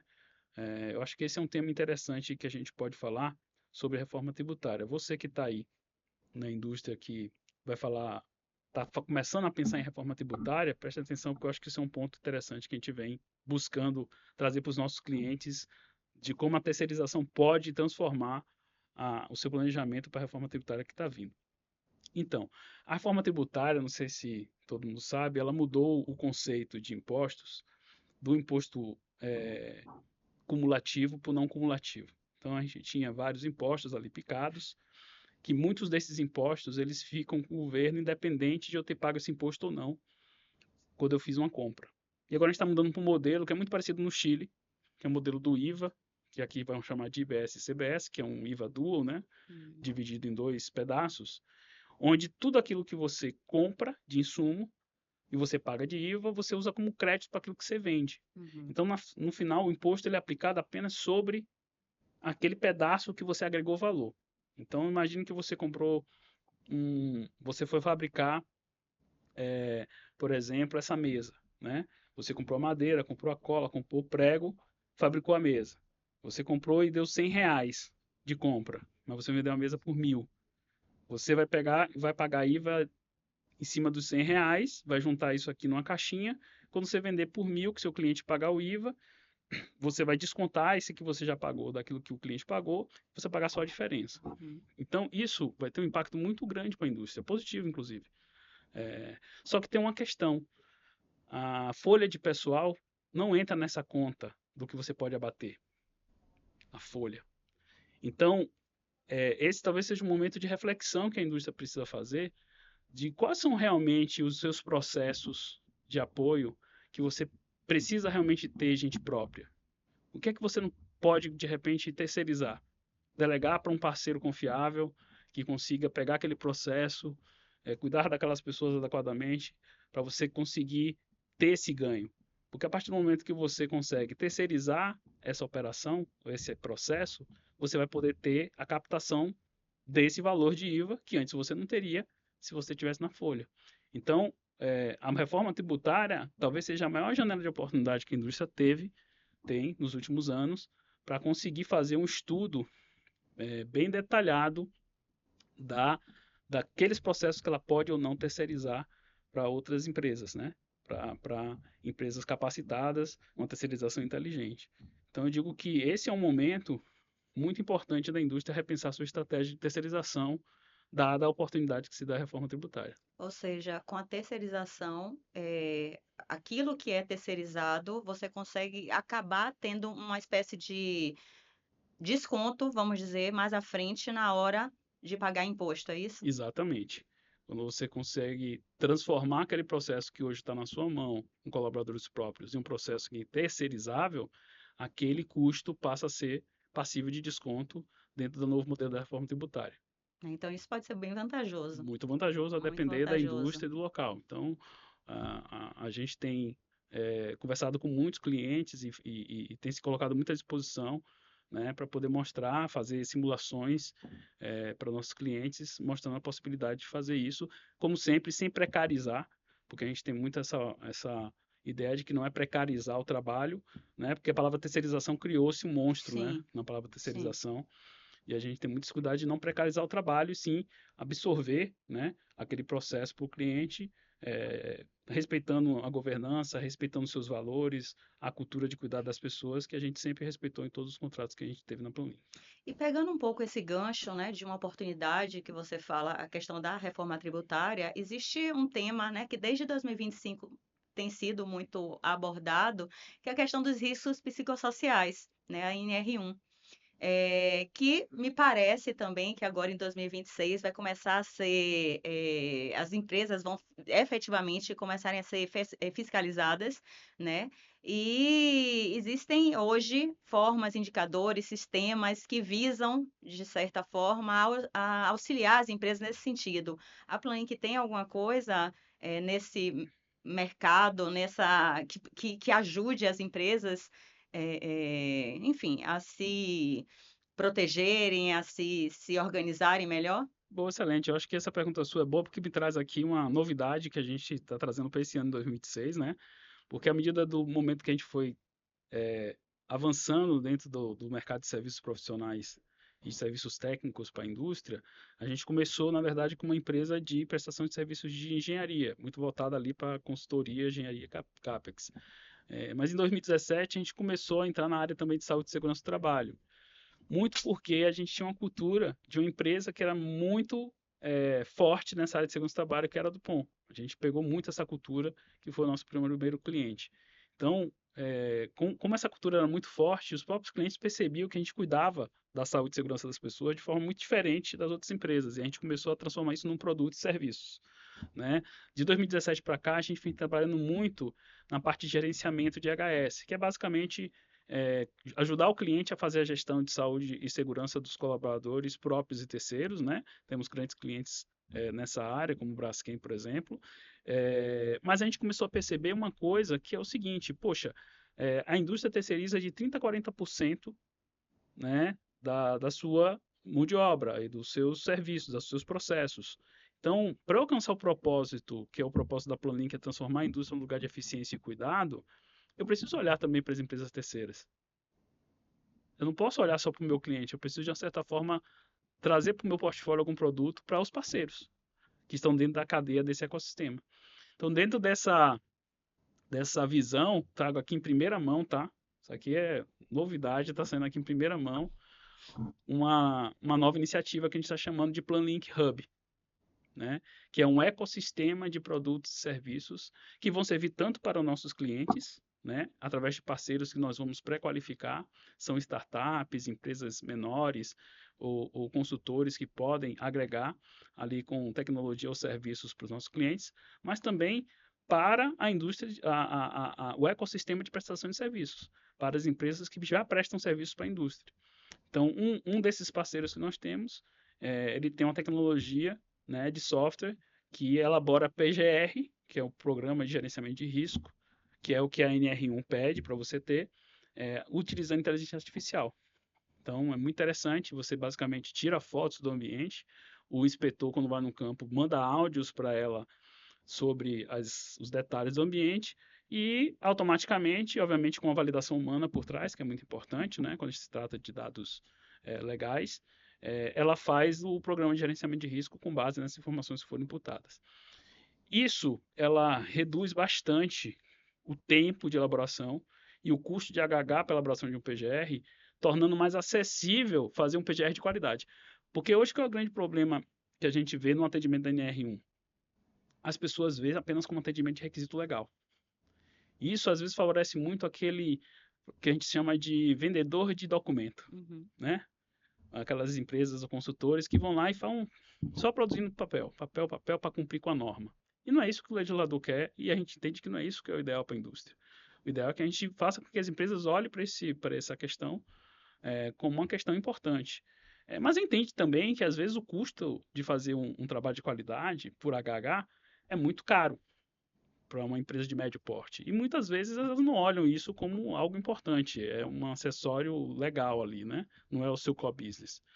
Então, com essa ideia, a gente fez essa parceria com esse parceiro para justamente ter essa ferramenta para conseguir elaborar PGRs de uma forma mais simples, mais fácil, num custo acessível, mas com a qualidade Planlink, que é a mesma qualidade que a gente entrega para uma Braskem, para uma Petrobras, para empresas grandes do setor. Então, hoje, a gente está iniciando esse processo é um dos exemplos que a gente está trazendo para o ecossistema do Planlink Hub, que a gente vai oferecer aí para resolver algumas das questões, e essas do risco psicossocial na NR1 nada mais é, apesar de toda grande, né, polêmica e, vamos dizer né? assim, Toda discussão, toda discussão sobre o tema, nada mais é do que mais um risco que a gente agora precisa olhar como empresa dentro do PGR, que já é um documento que já é exigido pela NR1 desde muito tempo, né?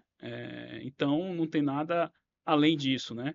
E aí, aproveita a sua pergunta para trazer um alerta para quem está vendo essas questões de NR1. Tem muita gente na internet vendendo benefício, psicólogo, consultoria de. Eu vi um até que está vendo um cabine de relaxamento dizendo que é para atender NR1. Pelo amor de Deus, pessoal, não caiam nessa. NR1 é uma norma técnica, como eu falei, cujo objetivo é gerenciar os riscos de uma empresa, né? Então, existe um risco, a empresa é obrigada a gerenciar o risco. E risco psicossocial é o risco que a empresa cria no seu ambiente que possa causar algum problema psicológico, psicológico. né, dentro do ambiente de trabalho. Então, uma cabine de meditação Não não vai vai diminuir o resolver. risco. Pelo contrário, eu acho que pode até a pessoa, já que tem cabine de meditação, eu posso gritar com todo mundo que depois o cara vai para a cabine e relaxar.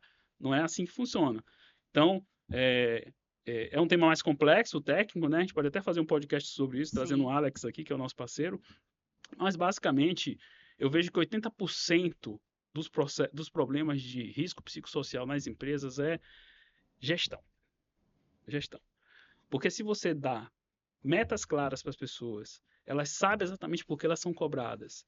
Existe um planejamento de sabendo o que elas têm que fazer para chegar a um determinado ponto. Existem regras de ética, um canal de denúncia, existem determinadas coisas que hoje, para mim, eu considero como básicas e a Planic já pratica. O risco psicossocial ele reduz bastante, né? Porque, no final das contas, o que a gente tem percebido, na verdade, pelos números que são mostrados aí do ponto de vista do Ministério do Trabalho, os grandes problemas que estão acontecendo relacionados a doenças ocupacionais relacionadas ao trabalho do ponto de vista psicológico estão muito relacionadas a essa má gestão, a criação de expectativas que não são cumpridas ou a diferença de expectativas. Empregador tem uma expectativa, empregado tem outra.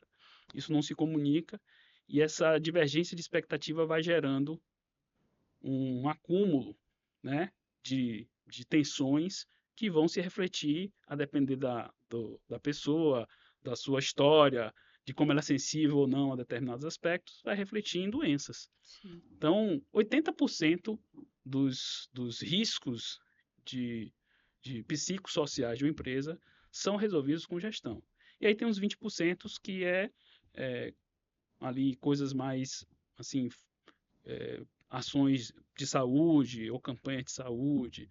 Até bom, sempre bom ter um psicólogo Disponível. disponível, se a pessoa não tiver plano de saúde, legal ter, é sempre bom porque ajuda você também a dar esse acesso, mas ali já é uma prevenção pós-problema. Eu falo que é que nem o EPI, o papel do EPI, ele é uma segunda camada de proteção. O ideal é você não ter o risco, Uhum. né? Quando a gente bota um capacete para ir para a obra, a gente não bota o capacete esperando que caia um tijolo na nossa cabeça. A gente bota um capacete esperando que ninguém deixe um tijolo cair, mas se cair, a gente está de capacete. Então, o psicólogo no risco psicossocial é a mesma coisa. A gente bota ali como uma segunda proteção de camada, mas a gente espera que o cara Ninguém não precise ir precisa. lá. Então, só para poder trazer um pouquinho de luz, porque criou-se um pouco eu acho, essa falsa informação de que investir nesse tipo de coisa gera atendimento NR1, mas não é isso que gera atendimento NR1. O que gera atendimento NR1 é a elaboração de um bom PGR, fazendo os riscos, analisando os riscos psicossociais de cada empresa, a depender dos ambientes que cada um trabalha. E através desse Planic Hub, as empresas de porte médio, né, que são normalmente as que não têm como investir, né, em profissionais, em uma empresa que possa fazer um PGR de fato de qualidade, elas acabarão tendo acesso através desse sistema que a Planlink vai oferecer em parceria com... Perfeito, exatamente isso. Esse ecossistema que a gente está criando vai atender essas empresas de médio porte, que são empresas que atendem também essas indústrias que nós Sim. atendemos, que são os fornecedores da indústria, né?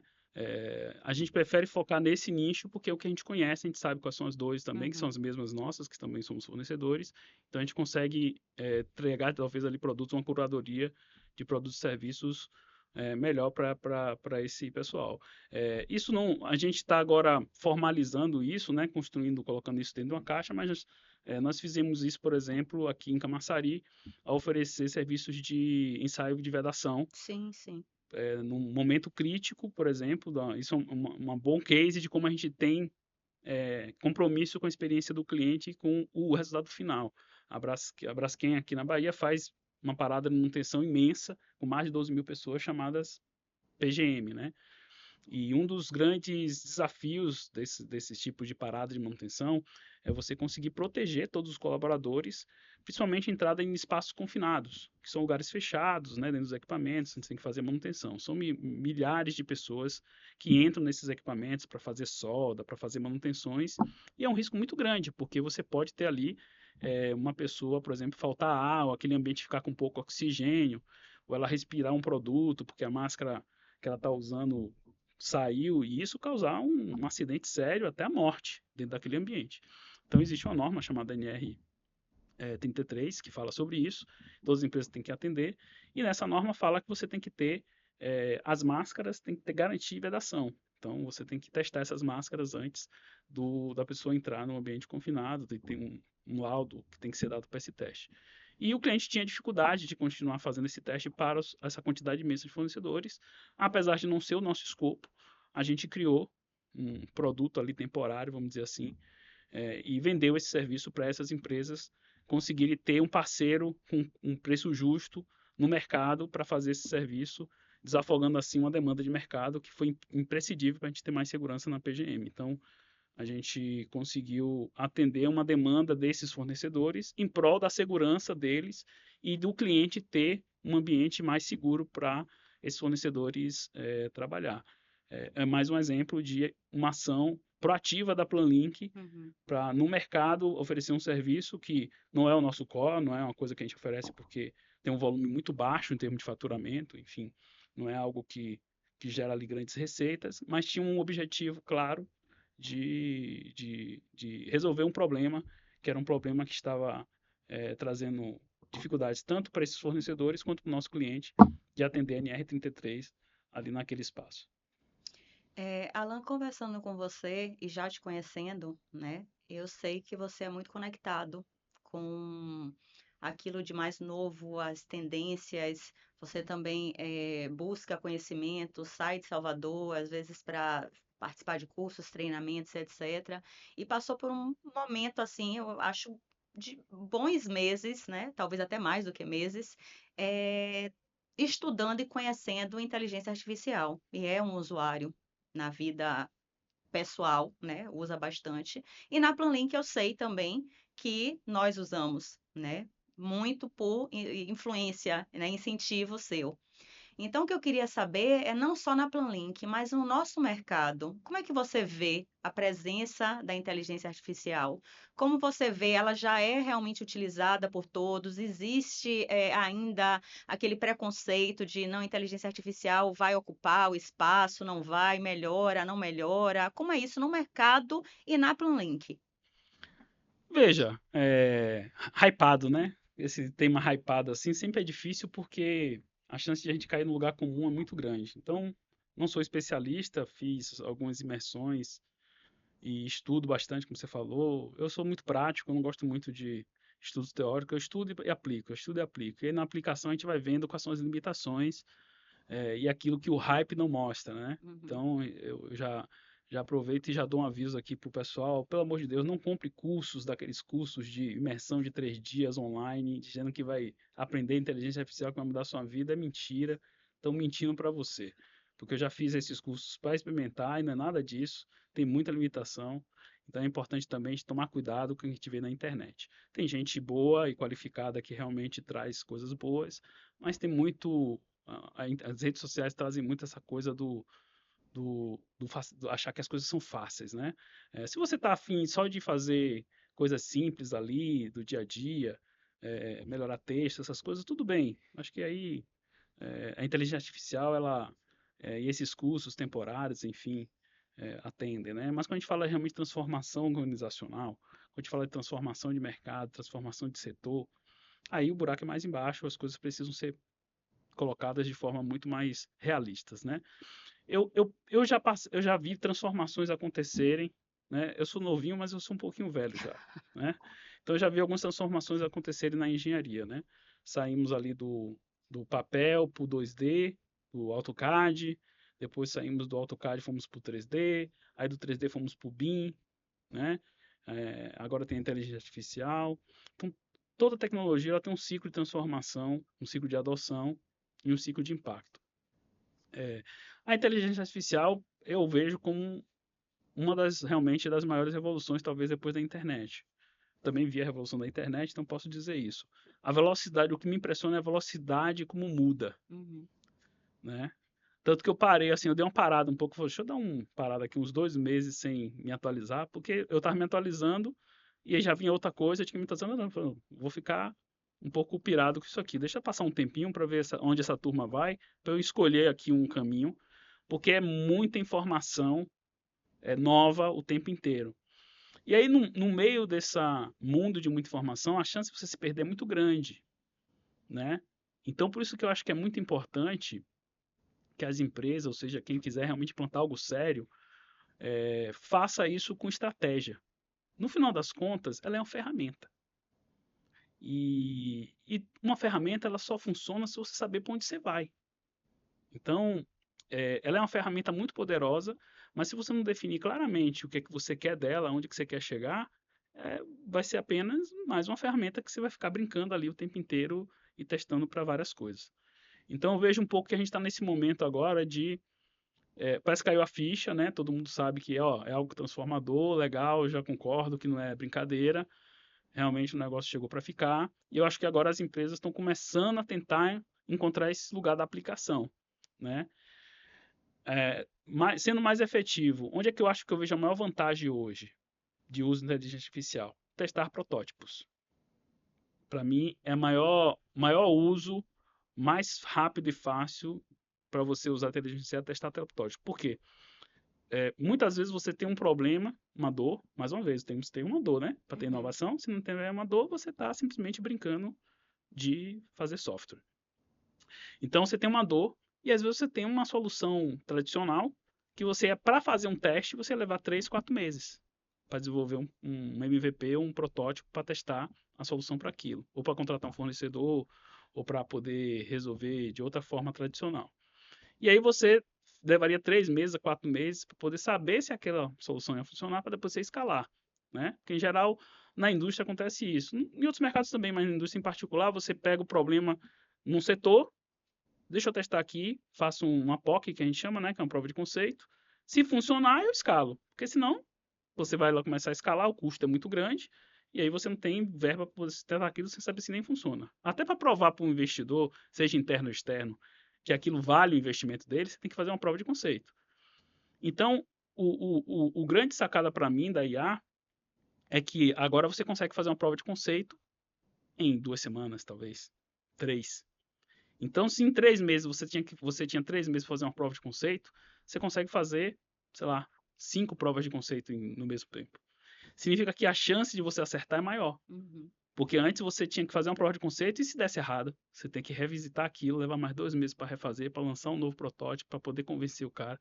Agora não. Agora você pode fazer 6 opções de produto, ou de software, ou de seja o que você estiver aplicando, para mostrar para o investidor a que funciona. Então, diminuiu o ciclo de teste. Diminuiu o ciclo de teste, né?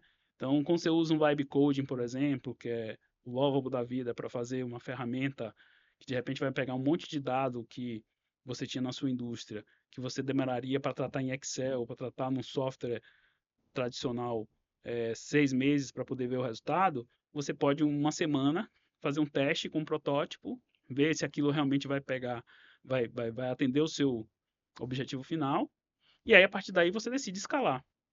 E aí quando você decide escalar, você pode investir numa fábrica de software, você pode investir na própria IA para poder escalar aquilo para o time, enfim, você toma uma decisão melhor para escalar aquilo para outros ambientes. Então, para mim, a grande sacada da IA é facilitar a quantidade de testes da inovação, né? Nesse momento que eu vejo.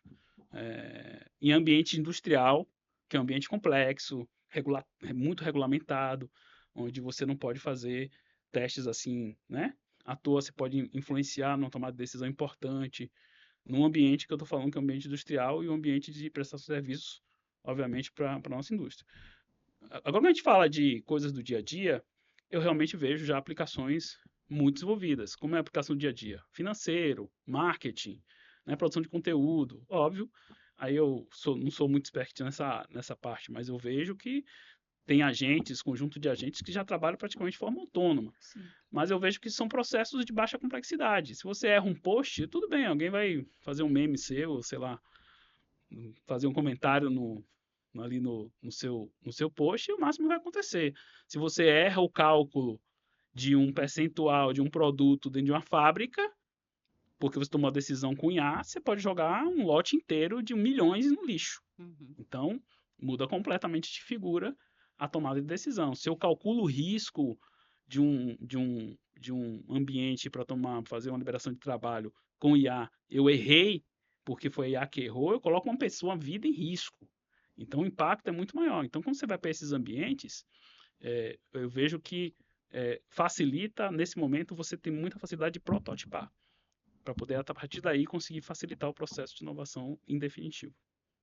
E eu acho que é como você disse, né? Muito bem dito no início, é uma ferramenta, né? Então, por ser uma ferramenta, aquela pessoa que vai utilizar a ferramenta, ela precisa entender daquela ferramenta e como utilizá-la É, também. Então, não é achar que nenhuma ferramenta trabalha nenhuma, sozinha. nunca foi. Então, assim, claro que existem coisas mais complexas e outras menos complexas, mas ainda assim, a pessoa que vai manusear, ela tem que ter consciência da complexidade daquilo que ela vai criar com aquela ferramenta, né? Isso. E fiscalizar e balizar da melhor forma para que não hajam erros. Então, assim como pode ter erro num conteúdo, numa receita, enfim, e várias coisas. Tem pessoas que trabalham com tecnologia, que fazem programação e que já não precisa mais de um programador, você coloca. Então, existem várias funcionalidades, mas sempre lembrando que é uma ferramenta, né? Então, ferramentas por si só, elas não trabalham sozinhas. Sim. Existe o humano ali por detrás fazendo, né, programando, organizando, alimentando a IA para que ela trabalhe da forma que seja mais eficiente, É. né? E que dê os melhores resultados. E aí tem um aspecto também psicológico que às vezes ainda não leva em consideração. Dentro da engenharia, do nosso ambiente de gestão de projetos, a gente trabalha com times de pessoas que têm culturas enraizadas e crenças. O tomador de decisão do cliente está acostumado a um humano fazer as coisas, verificar. Dificilmente ele vai confiar que você entregue para ele um projeto que foi revisado por IA, ou que Uhum. foi feito, sei lá, muito só por IA, sem uma revisão humana muito bem feita. Então, mais uma vez que eu falo, é tomar muito cuidado no uso como qualquer outra ferramenta. Assim como hoje no BIM existem checkpoints, que a gente chama, né, de verificação, você não entrega para o software tudo e pega aquilo que ele dá e simplesmente entrega para o cliente. Você verifica. Então, IA é a mesma coisa. Tem que ter o mesmo processo de uma check no meio do caminho. Né? A diferença é que, por ela ser generativa, ser uma conversa com o usuário, realmente facilita muito o que eu chamo a adoção. Para um engenheiro aprender BIM, ele precisa de um processo de passo a passo muito mais estruturado para poder ele conseguir entender a complexidade da ferramenta e conseguir dialogar com ela para tirar o seu produto final. Uma IA generativa, um agente feito de IA é muito mais simples, ele está conversando ali quase que como se fosse com uma pessoa e consegue ter mais um menor atrito de adoção, que a gente chama, da ferramenta, e isso facilita o uso, né? Por outro lado, tem uma preocupação no ramo da engenharia, principalmente técnico, o sistema de educação vai precisar mudar a forma como a gente treinava os engenheiros. Porque eu, que fui engenheiro júnior já uma vez na vida, fui muito treinado fazendo as coisas que os sêniors não queriam. Porque eram sêniors e tinham um HH muito mais caro, então, óbvio que o cara queria fazer coisas que agregavam valor. O que eram essas coisas? Era revisar documentos, era ler um documento para tirar uma lista. E eu aprendia muito fazendo isso. Todo modelo educacional de engenharia, tirando o próprio modelo das universidades, mas quando você entra na engenharia, todo modelo é assim. Você entra ali com um juninho, né, que a gente chama, um engenheiro Uhum. júnior, do lado de um sênior, fazendo as coisas que o sênior não queria, e você vai aprendendo nessa execução. Ele vai te dizendo, ó, assim, assado, assim, você vai aprendendo fazendo. Só que o que aconteceu com a IA, não só a IA, mas outras tecnologias também, O engenheiro sênior, ele já tem uma automação que faz isso para ele, né?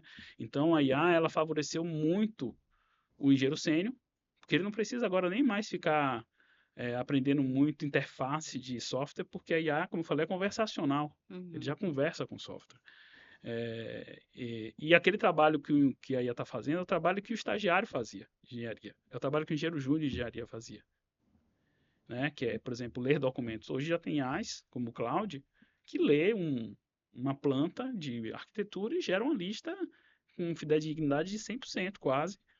É uma lista de material. Esse é um trabalho que o engenheiro júnior fazia. Uhum. Então, eu acho que aí tem uma coisa que as empresas precisam repensar na aplicação da IA. Como é que a gente vai fazer para treinar os engenheiros novos que estão chegando no mercado? O Brasil já lida com a dificuldade de mão de obra qualificada nesse setor. E agora a gente vai pegar o pessoal que está saindo da universidade e vamos fazer o que com eles? Como é que a gente vai treinar eles para entrar nas empresas de engenharia se a IA começa a fazer aquilo que eles faziam antes? Mas a gente também não pode abrir mão da eficiência da IA. Sim. Então existe aí um dilema que o mercado de trabalho vai precisar entender como nós vamos agora treinar esses engenheiros, visto que eles eram treinados dessa forma antes, né? Sim. Porque eu acho que isso é um problema que está um pouco escondido, mas que vai começar a surgir muito quando a aplicação de IA em engenharia começar a ser feita de forma muito intensiva. Mais frequente. É. Formação de mão de obra. E assim, a gente já falou bastante, né? Eu acho que já deu para fazer uma linha do tempo razoável, né? Eu acho que já deu para os nossos telespectadores conhecerem, né, um pouco da Planlink. E eu queria que você me dissesse, a Planlink hoje, se você pudesse dizer assim, depois de toda essa trajetória, onde é que a Planlink chegou? Eu não vou perguntar onde ela quer ir, porque eu acho que isso daí é talvez tema para uma outra situação. Mas como é que a Planlink está hoje? O que é que a Planlink representa para o mercado? Bom, a Planlink é uma empresa ainda, eu digo que ela está começando, né?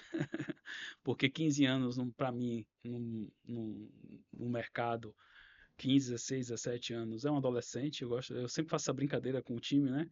As empresas têm mais ou menos ali não tem a ideia do cachorro, quando faz 15 anos já fez 70 para o humano. As empresas são mais ou menos igual ao humano, né? Então, 17 anos, você está ali meio que encontrando o seu jeito de ser, a sua personalidade, né? Às vezes a gente tem essa ideia de que 17 anos é muito para a empresa, mas não, 17 anos é relativamente pouco para a linha temporal de uma empresa. É uma empresa jovem. A Planink é uma empresa jovem. E como toda empresa jovem, ela vai consolidando diversas coisas da sua cultura, da sua personalidade. Mas já é uma empresa que sabe muito bem o que quer.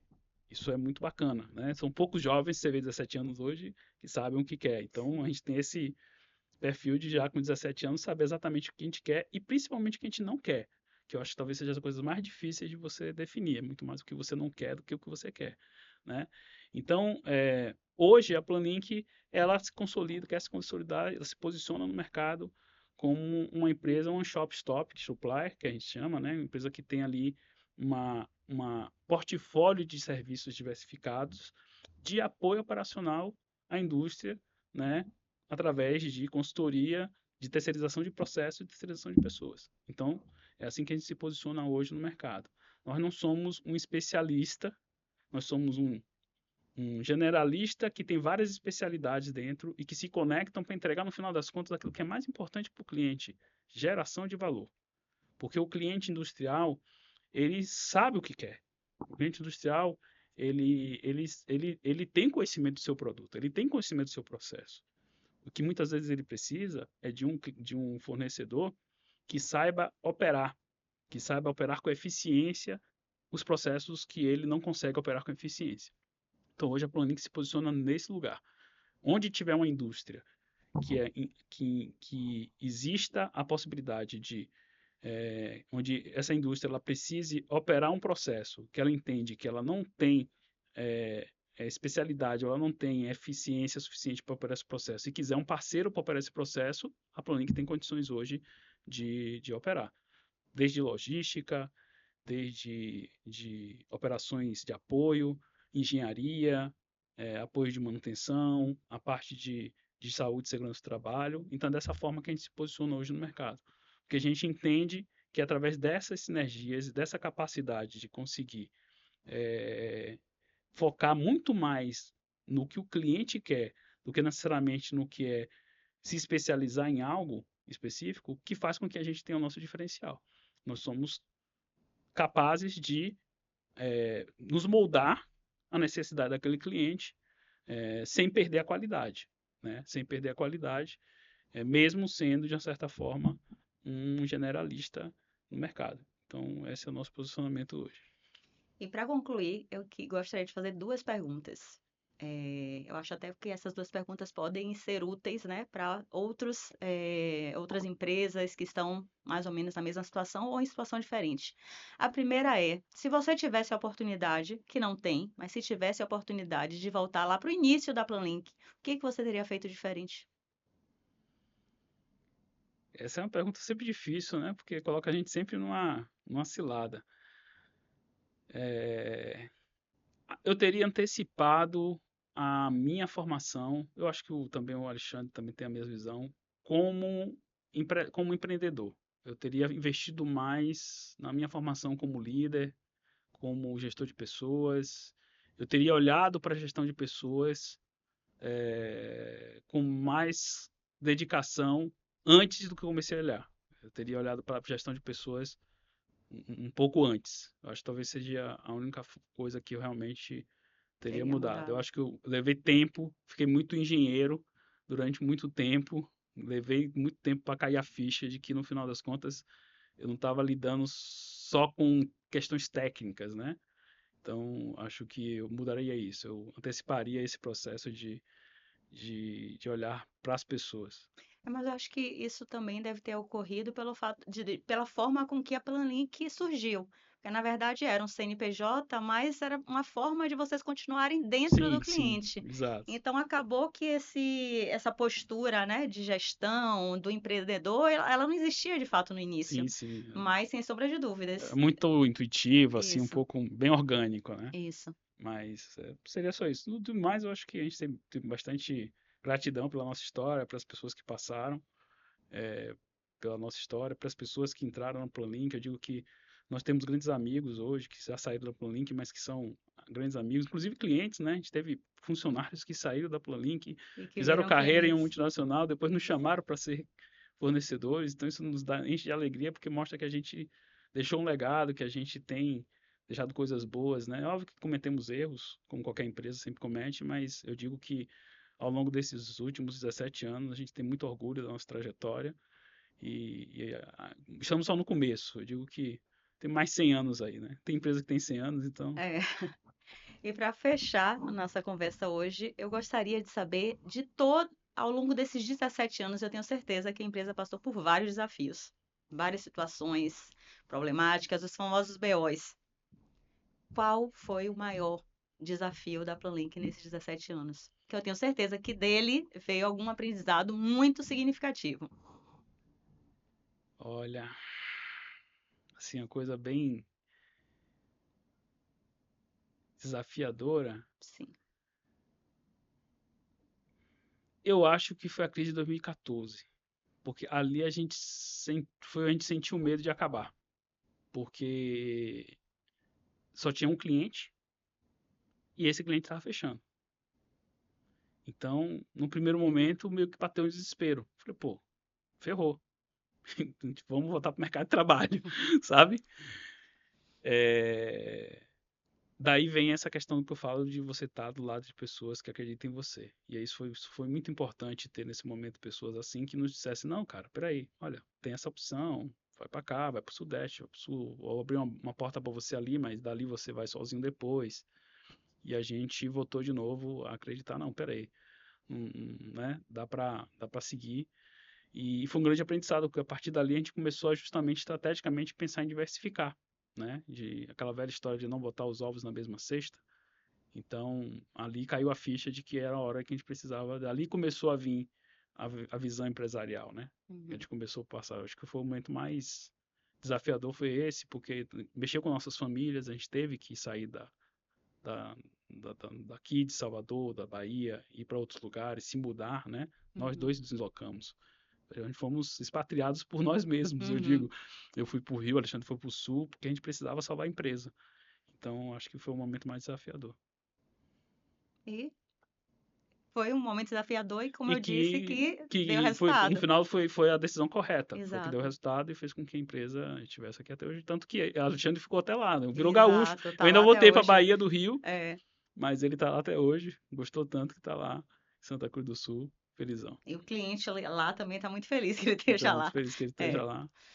Então, assim, eu gostaria, né, nós chegamos ao final, né, nessa primeira edição do nosso podcast. Eu gostaria de agradecer você, Alan, pela Bacana, disponibilidade, por estar aqui conversando com a gente. legal. Eu acredito que você vai estar aqui em muitas outras edições, se não Bom, vou todas, trazer gente boa né? também aqui para a gente conversar, E para a mas gente conversar, tratar de temas relevantes, né, do mercado, como eu havia dito, nosso objetivo hoje era, uma vez que vamos propor a discussão, é importante que a gente conheça um pouco mais quem é que está propondo essa discussão. sim, Então, era um momento mesmo de falar sobre a Planlink, é um momento de conhecer a Planlink e, a partir de agora, conhecer o que a Planlink acha que é interessante, que é relevante, aquilo que também vocês acham que é importante, que é relevante para o mercado, e vamos ter periodicamente discussões que vão agregar valor tanto para o mercado de clientes, dos clientes, dos prestadores de serviços, sempre para no final entregar valor, entregar informação, entregar novidade para todos aqueles que se interessam pelo tema. Obrigada, é isso obrigada. aí, gente. E vamos lá, o propósito da Planlink está lá na parede, né? É transformar a indústria num lugar de eficiência e cuidado. E a gente sabe que fazer isso sem também ter ali um mercado de prestação de serviços engajado nisso, não é possível. Então a gente também tem uma visão muito assim de trazer informação não só para os nossos clientes, os nossos parceiros, mas também para o mercado de prestação de serviços da indústria. Então, se você quiser acompanhar a gente aí como prestador de serviço da indústria, fique ligado aí nos próximos capítulos. Ali está preparando algo muito bacana aí para a gente. Então é isso. Obrigada Valeu. e até a próxima.